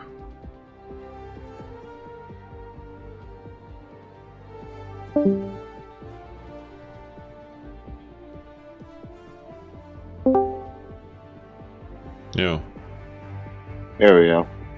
Did they drag you up or something, or what happened? I have no idea, dude. I'm terrible with technology.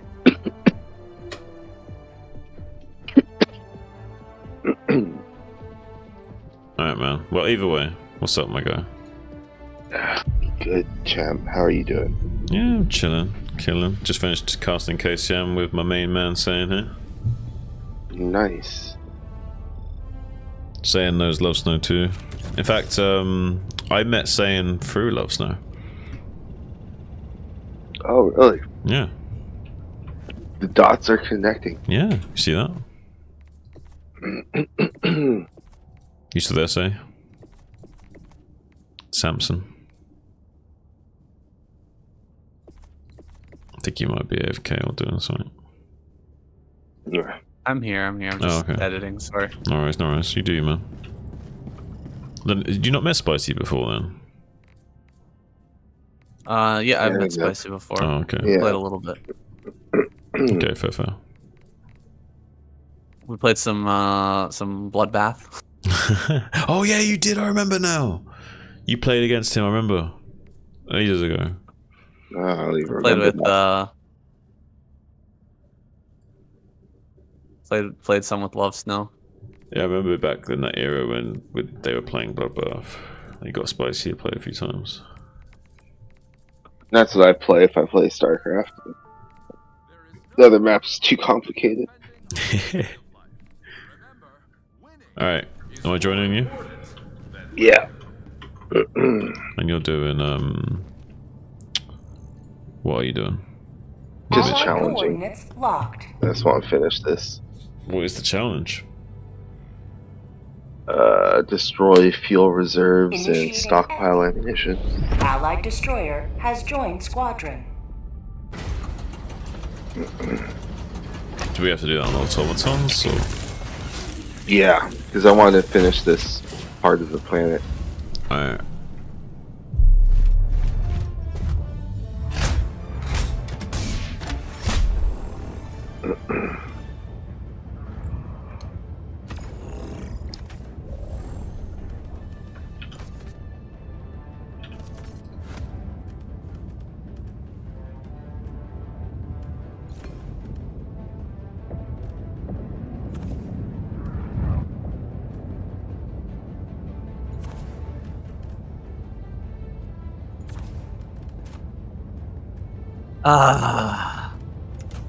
I could have played this better. Damn it.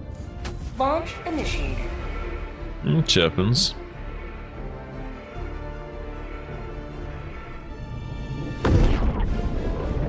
Don't always need perfect play-by-plays. Wish it was perfect. Why can't it be perfect? You can strive for perfect, but not necessarily reach it. It's only when you stop trying to be perfect when you get problems, but...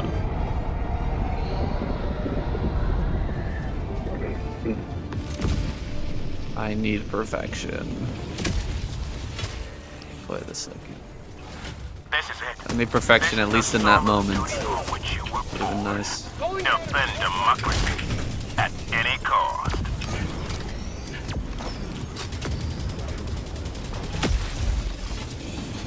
Dropship!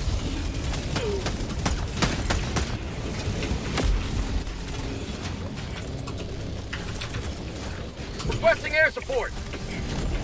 Delivering payload.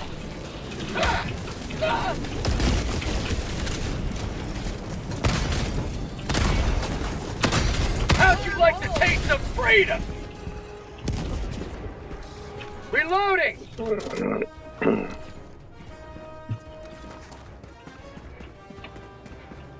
Tagging map. North. 200 meters. Oh man, I've got a sore throat. Sucks. Yeah. Found out one of my team members has COVID. Fantastic. Sample collected. I took a couple tests. I'm negative, so I'm good. You should try and be more positive. Calling in an eagle. It's important to be optimistic. Well, I'm going to work tomorrow. There you go.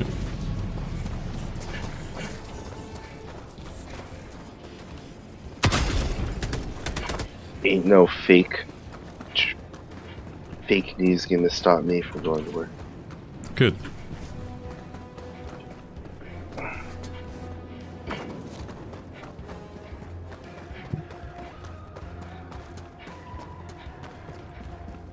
Make sure you keep a mask on and don't hug anyone. I'm gonna be French kissing every person that walks into my bank. Warning, you are in range of enemy artillery. I mean, you probably more at risk of getting herpes than COVID. Yeah, or getting a divorce.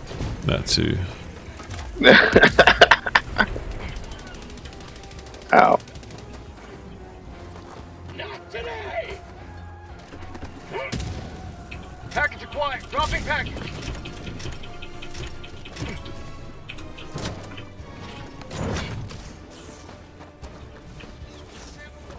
Yeah, I like literally Warning, you are in range of enemy artillery. finished this completely, and then I got DC'd. Damn. I was so mad. It's pretty fucked up. Mostly napalm. I started blaming my daughters because they were like by my PC. And my wife was like, I don't think they touched anything. It's like, rah! Yeah. Package acquired. Dropping package. The worst was when I'd be gaming and like in the past and my girlfriend would like put like a plate of food on my mouse mat, like where my mouse area is. Like, two reasons I don't like that is because one, it's blocking where I want to move my mouse, and two, like you risk like getting some shit on my mouse mat, you know what I mean? I want to keep it pretty pristine. But the food.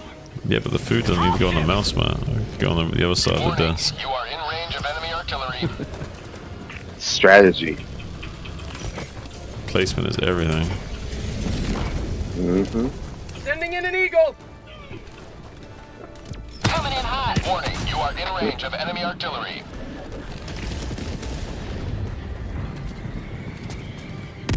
Care what I'm in. Where am I going?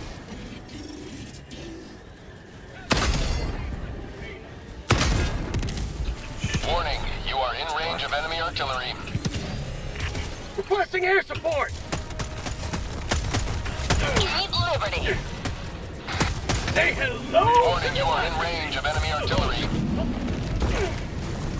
I thought I copied that a little bit further. Calling in a hell bomb.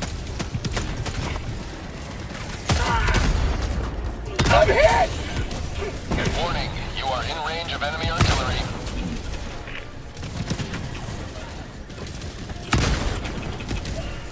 Oh. Warning, you are in range of enemy artillery.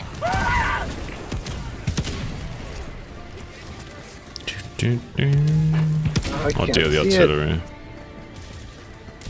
Hellbomb. Warning, you are in range of enemy artillery. Oh my gosh. Stop. Stop. Warning, you are in range of enemy artillery.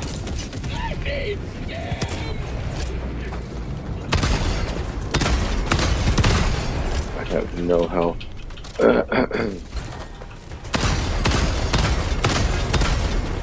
Got the mortars. I'm running cheese and I need a stem. Oh shit. Need a stem. Stemming you. Oh, thank you. Alright, my guy. Oh shit, I just wasted the stem. Call in a resupply. Throwing supply beacon. Did we do that? Ooh, nice. I was looking at the map and didn't even notice that guy shot rockets at me. Or something like that happened. Shit. Okay, gotcha. I was wondering if we finished doing the other optional. Hang in there, buddy. Where did we drop the reinforcement? The resupply. Allied destroyer joining squadron. Oh fuck! I just dropped on top of the Hulk. This is what I would call suboptimal.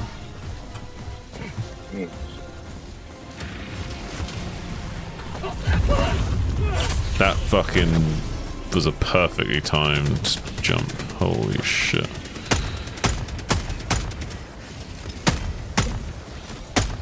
Oh, you got me.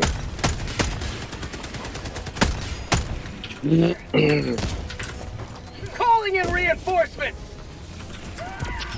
Just gonna laser and fuck it.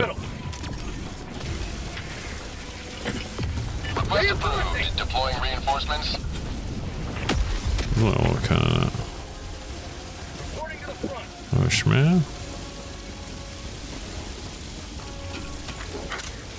Oh, this is your shit.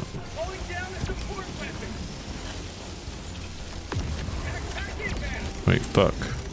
How do I drop it? The fuck? Dropping item. Oh, I just let go. Forgot. Calling in orbital strike.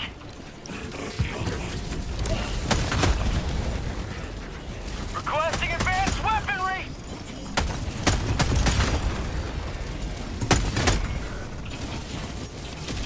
Dropship.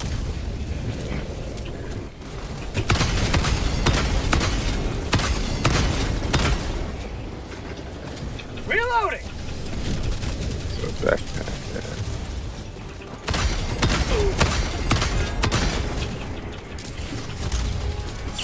Helldivers never die.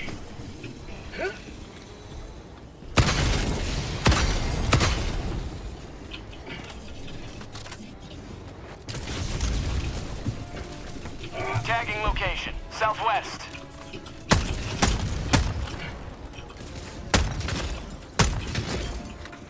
New mag.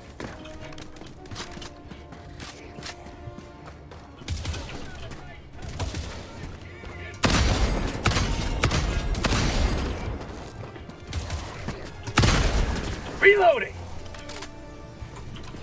Sending in an eagle. Back L3. Back L3.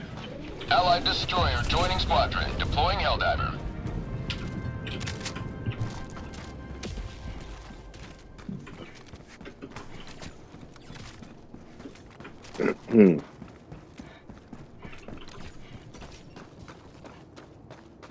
Tech pack inbound.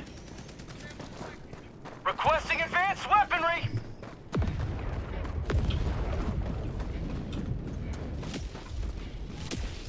So did we not finish this though? Oh no, we didn't.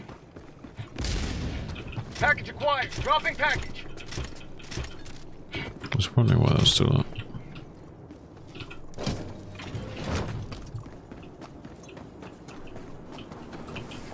Package acquired. Dropping package.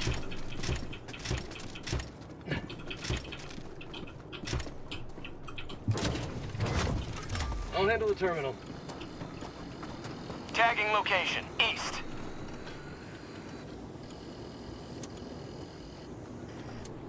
Mission at 30 Good minutes job. remaining. You got it, buddy. We got it. Tagging map. East. Close.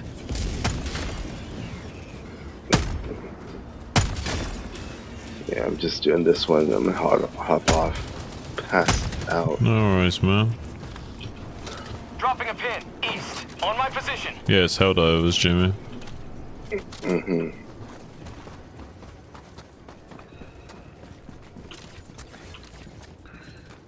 Tagging map. Southeast. On my position. Orbital inbound. You bastard. Reloading.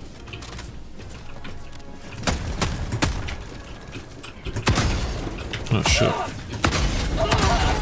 Drop ships.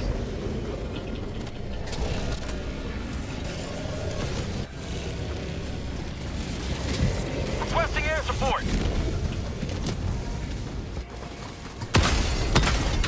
Reinforcing.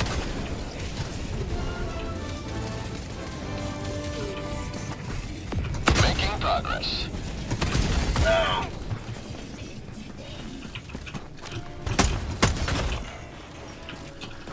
Reloading. Should we go counterclockwise, gentlemen? Yeah, go for it. Dropping a pin. East. 100 meters. You the way, spicy. Found something. Sample collect. Rear sample acquired.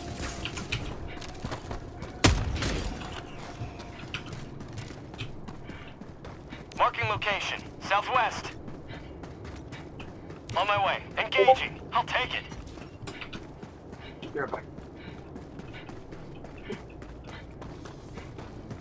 There's something here.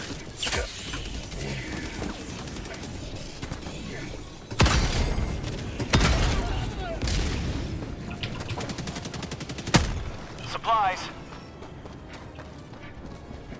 I'm on it.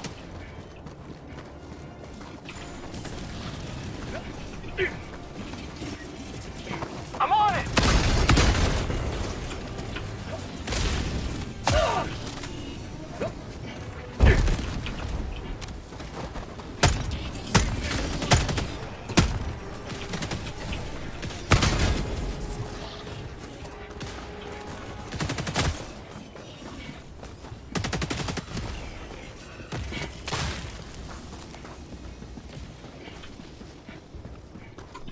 Dropping a pin.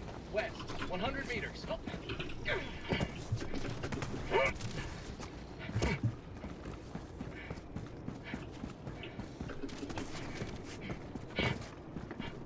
That's dangerous.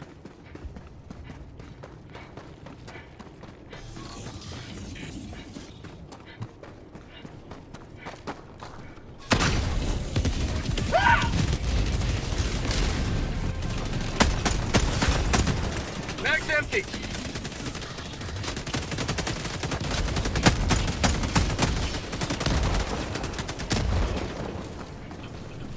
Rare sample acquired. Got a sample. Yeah.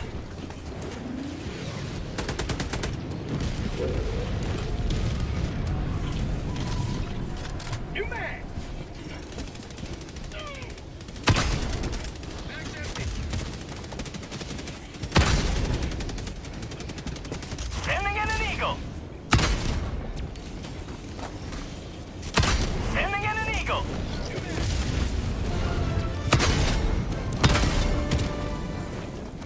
One step closer to mission completion.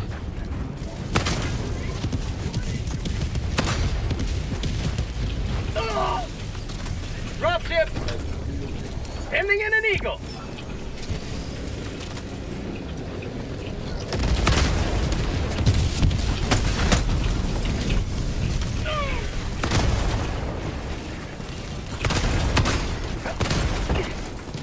Requesting air support.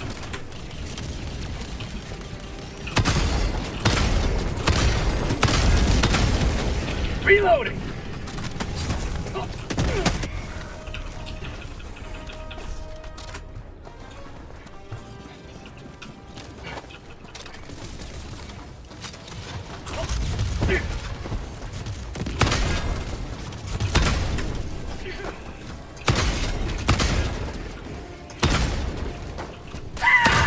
I made the short and I sent it to you.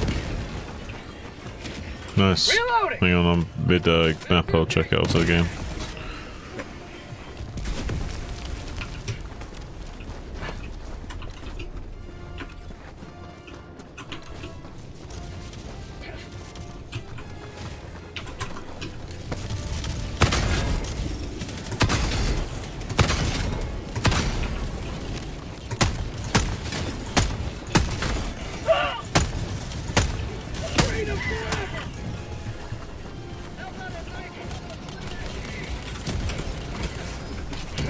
Calling down supplies.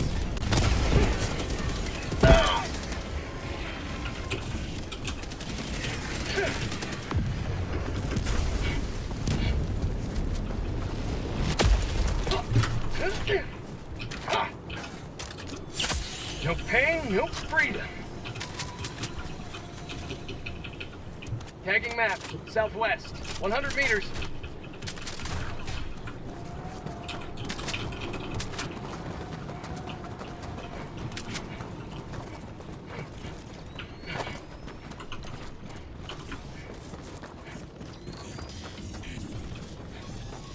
Going in an eagle, going in an eagle.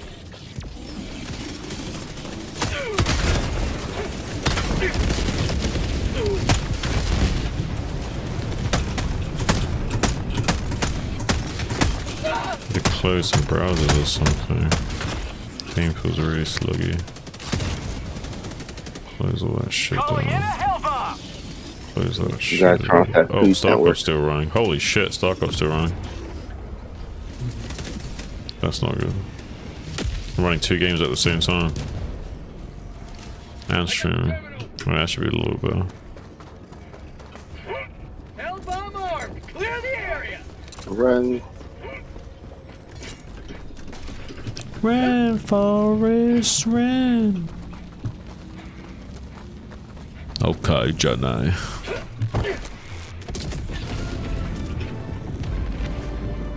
Nice. Mission progress logged.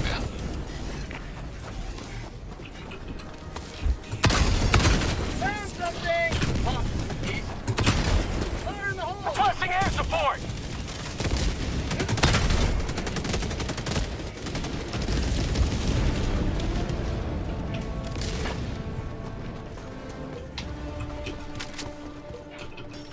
Supplies. Tagging location. Waiting for her, no thank you.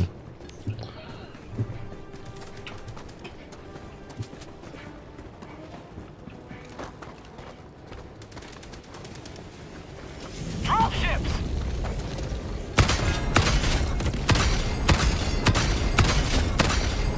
Reloading!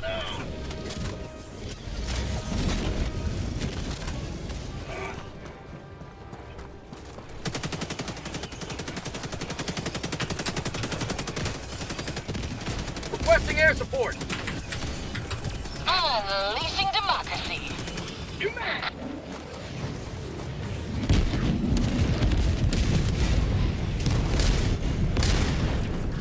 Eagle 1 rearming. Be back shortly. Hot outpost spotted!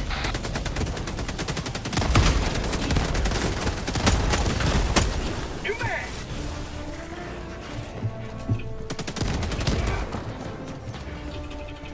Rare sample acquired.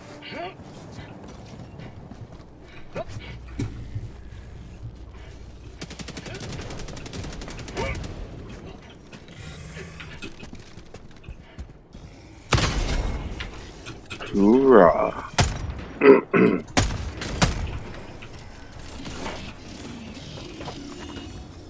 Bots, southeast. Found something. Throwing grenade!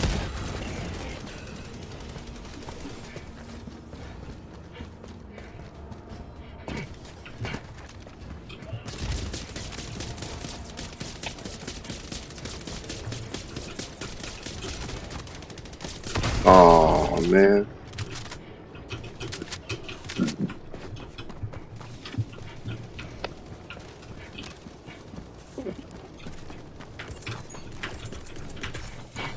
Calling in reinforcements!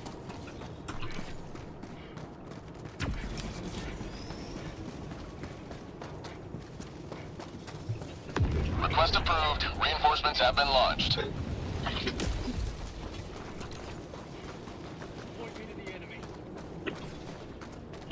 South of your position, K. Can you take out that?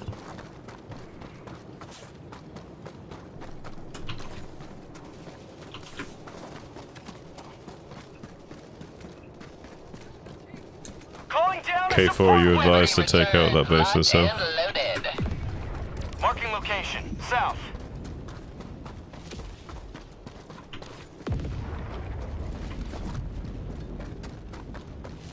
Tagging location, southwest. You got it, buddy. Hit it for me. Hot outpost!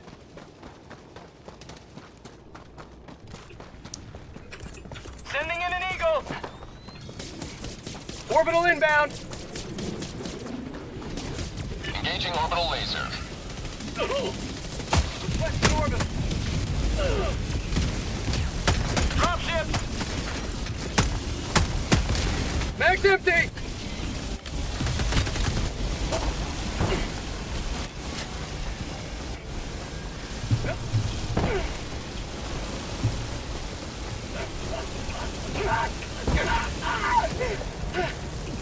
Just dive when you're on fire, man, and put you out instantly.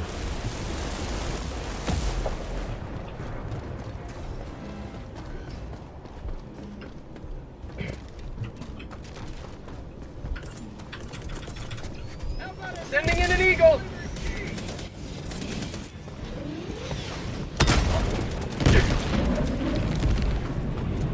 Throwing grenade.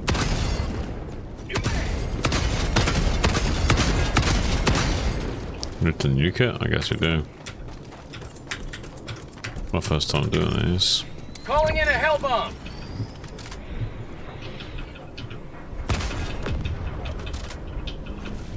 Calling in a hell nuke.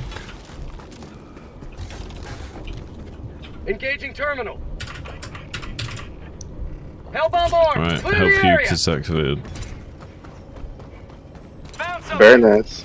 Menace. It's about to go boom. You have accomplished Liberty's will. Extract at your discretion.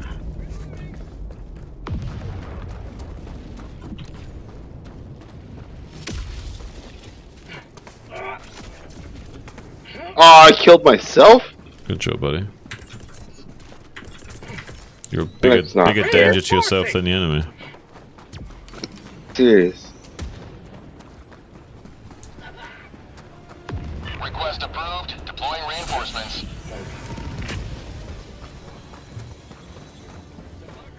I'll activate. Calling in extraction. Oh, you in? Extraction shuttle inbound. Southwest Patrol.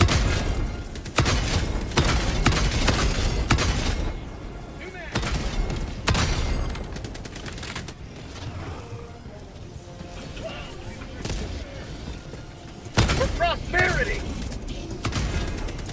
Changing ice. ETA T-minus 1 minute, 30 seconds.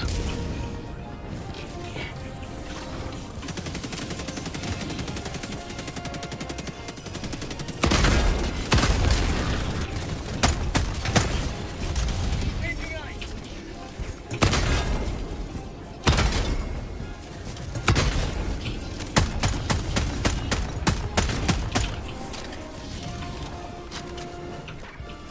Reloading. ETA T-minus 1 minute.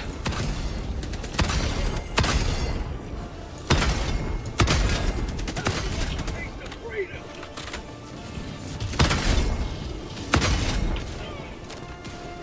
Have a taste of democracy.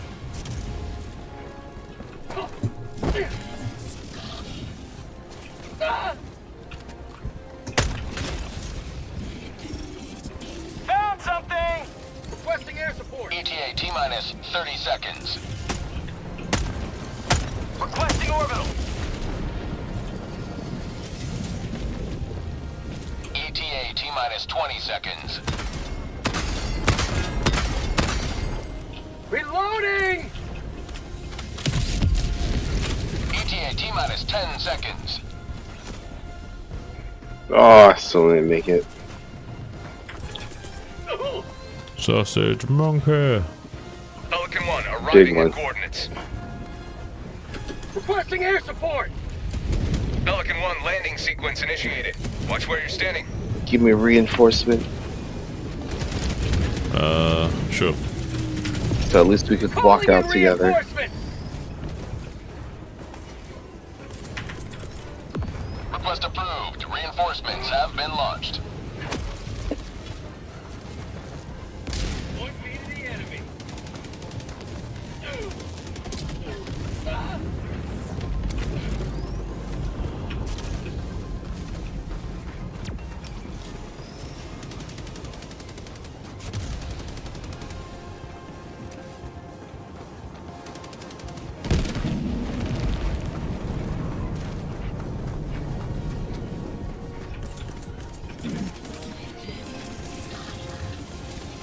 Requesting orbital.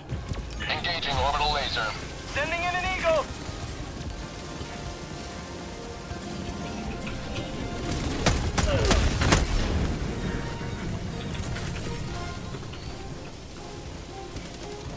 Throwing supply beacon. Deploying equipment package.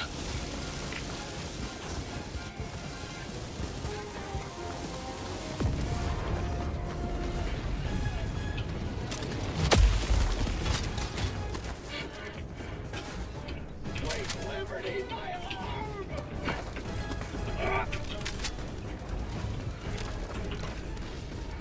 Bag's empty. Getting dicey over here. No, come over.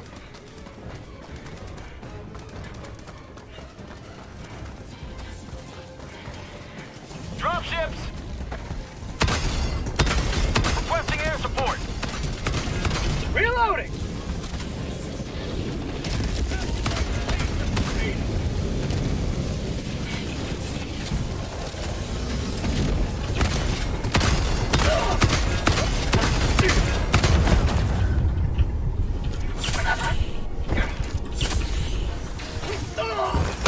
Requesting orbital strike. Sending in an eagle.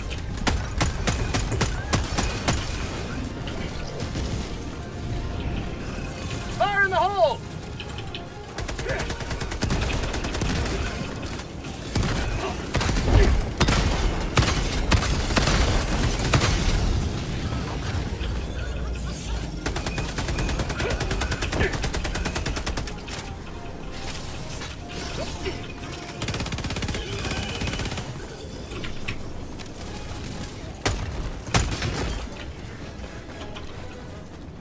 Come on, guys, let's get back to base. Let's get out of here. Sending in an eagle. New man.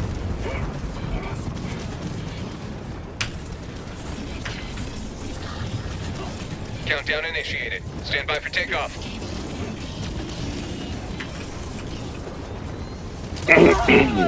Allied destroyer leaving squadron. Requesting air support. Democracy's on its way.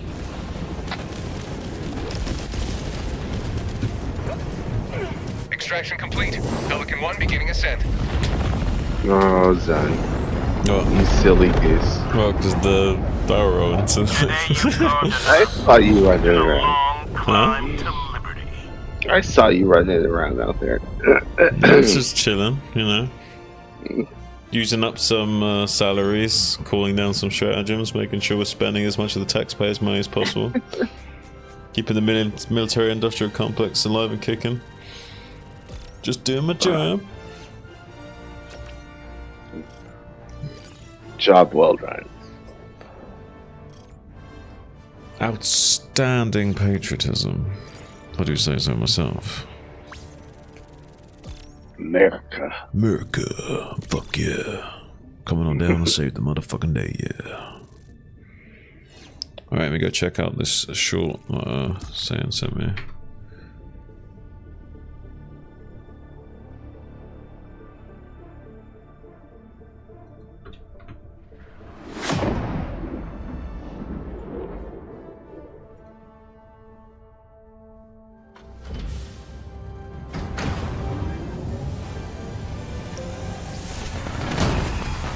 Oh god, the Wraith is not chasing. Let's change the quality on my YouTube first. Mission accomplished, Helldiver. One small step for democracy. Allied destroyer has left squadron. Units. He's Thank gonna come you, sir, through for with that. the shuttle. I'm gonna take Oh off god, now. the Wraith is Alright, not Spursy, no worries, chasing man. this. He's Yeah. gotta go after it, and he's gonna lose a ton Good of. night. Have a good night, man. SCVs. Oh, 5 kills. 5 kills already, and this could be even worse here. He's trying to dodge that. One of those does dud. Another big shot. He's trying to avoid this the best that he can, but the Scarabs here dudding. Ring around the rosy. One more shot. Wow. Oh my Oh my god, that was so many SUVs that just went down. After taking a couple of big mines, it's losing some of it than that. That's cool. Yeah, that's a good reaction to it as well. I actually disagree with you. I think it's good that the play-by-play is not perfect because it's more emotional. You know what I mean? It's more emotionally charged.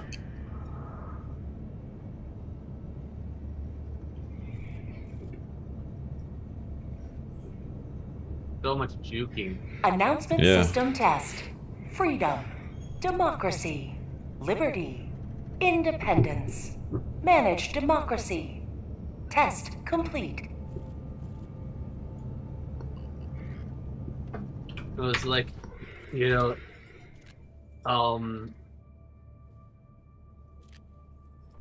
it was like a boxing match, like Snow throwing all these punches and Barracks just bobbing and weaving, or Royal just bobbing and weaving and dodging everything, and then takes a couple of small hits, but he's just about to get out of there, and he like ducks into the fucking uppercut right in the end. Yeah. Smoked. Absolutely smoked. Crazy how much damage he gets done with that fucking unit. It's wild. He makes it look like it should cost more.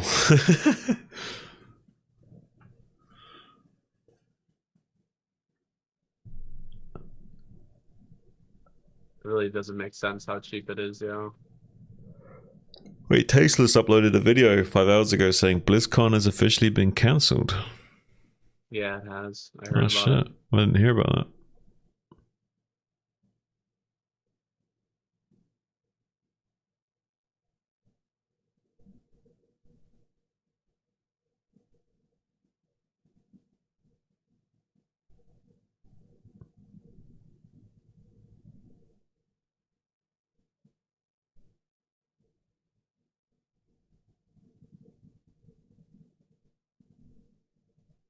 Get things out of this.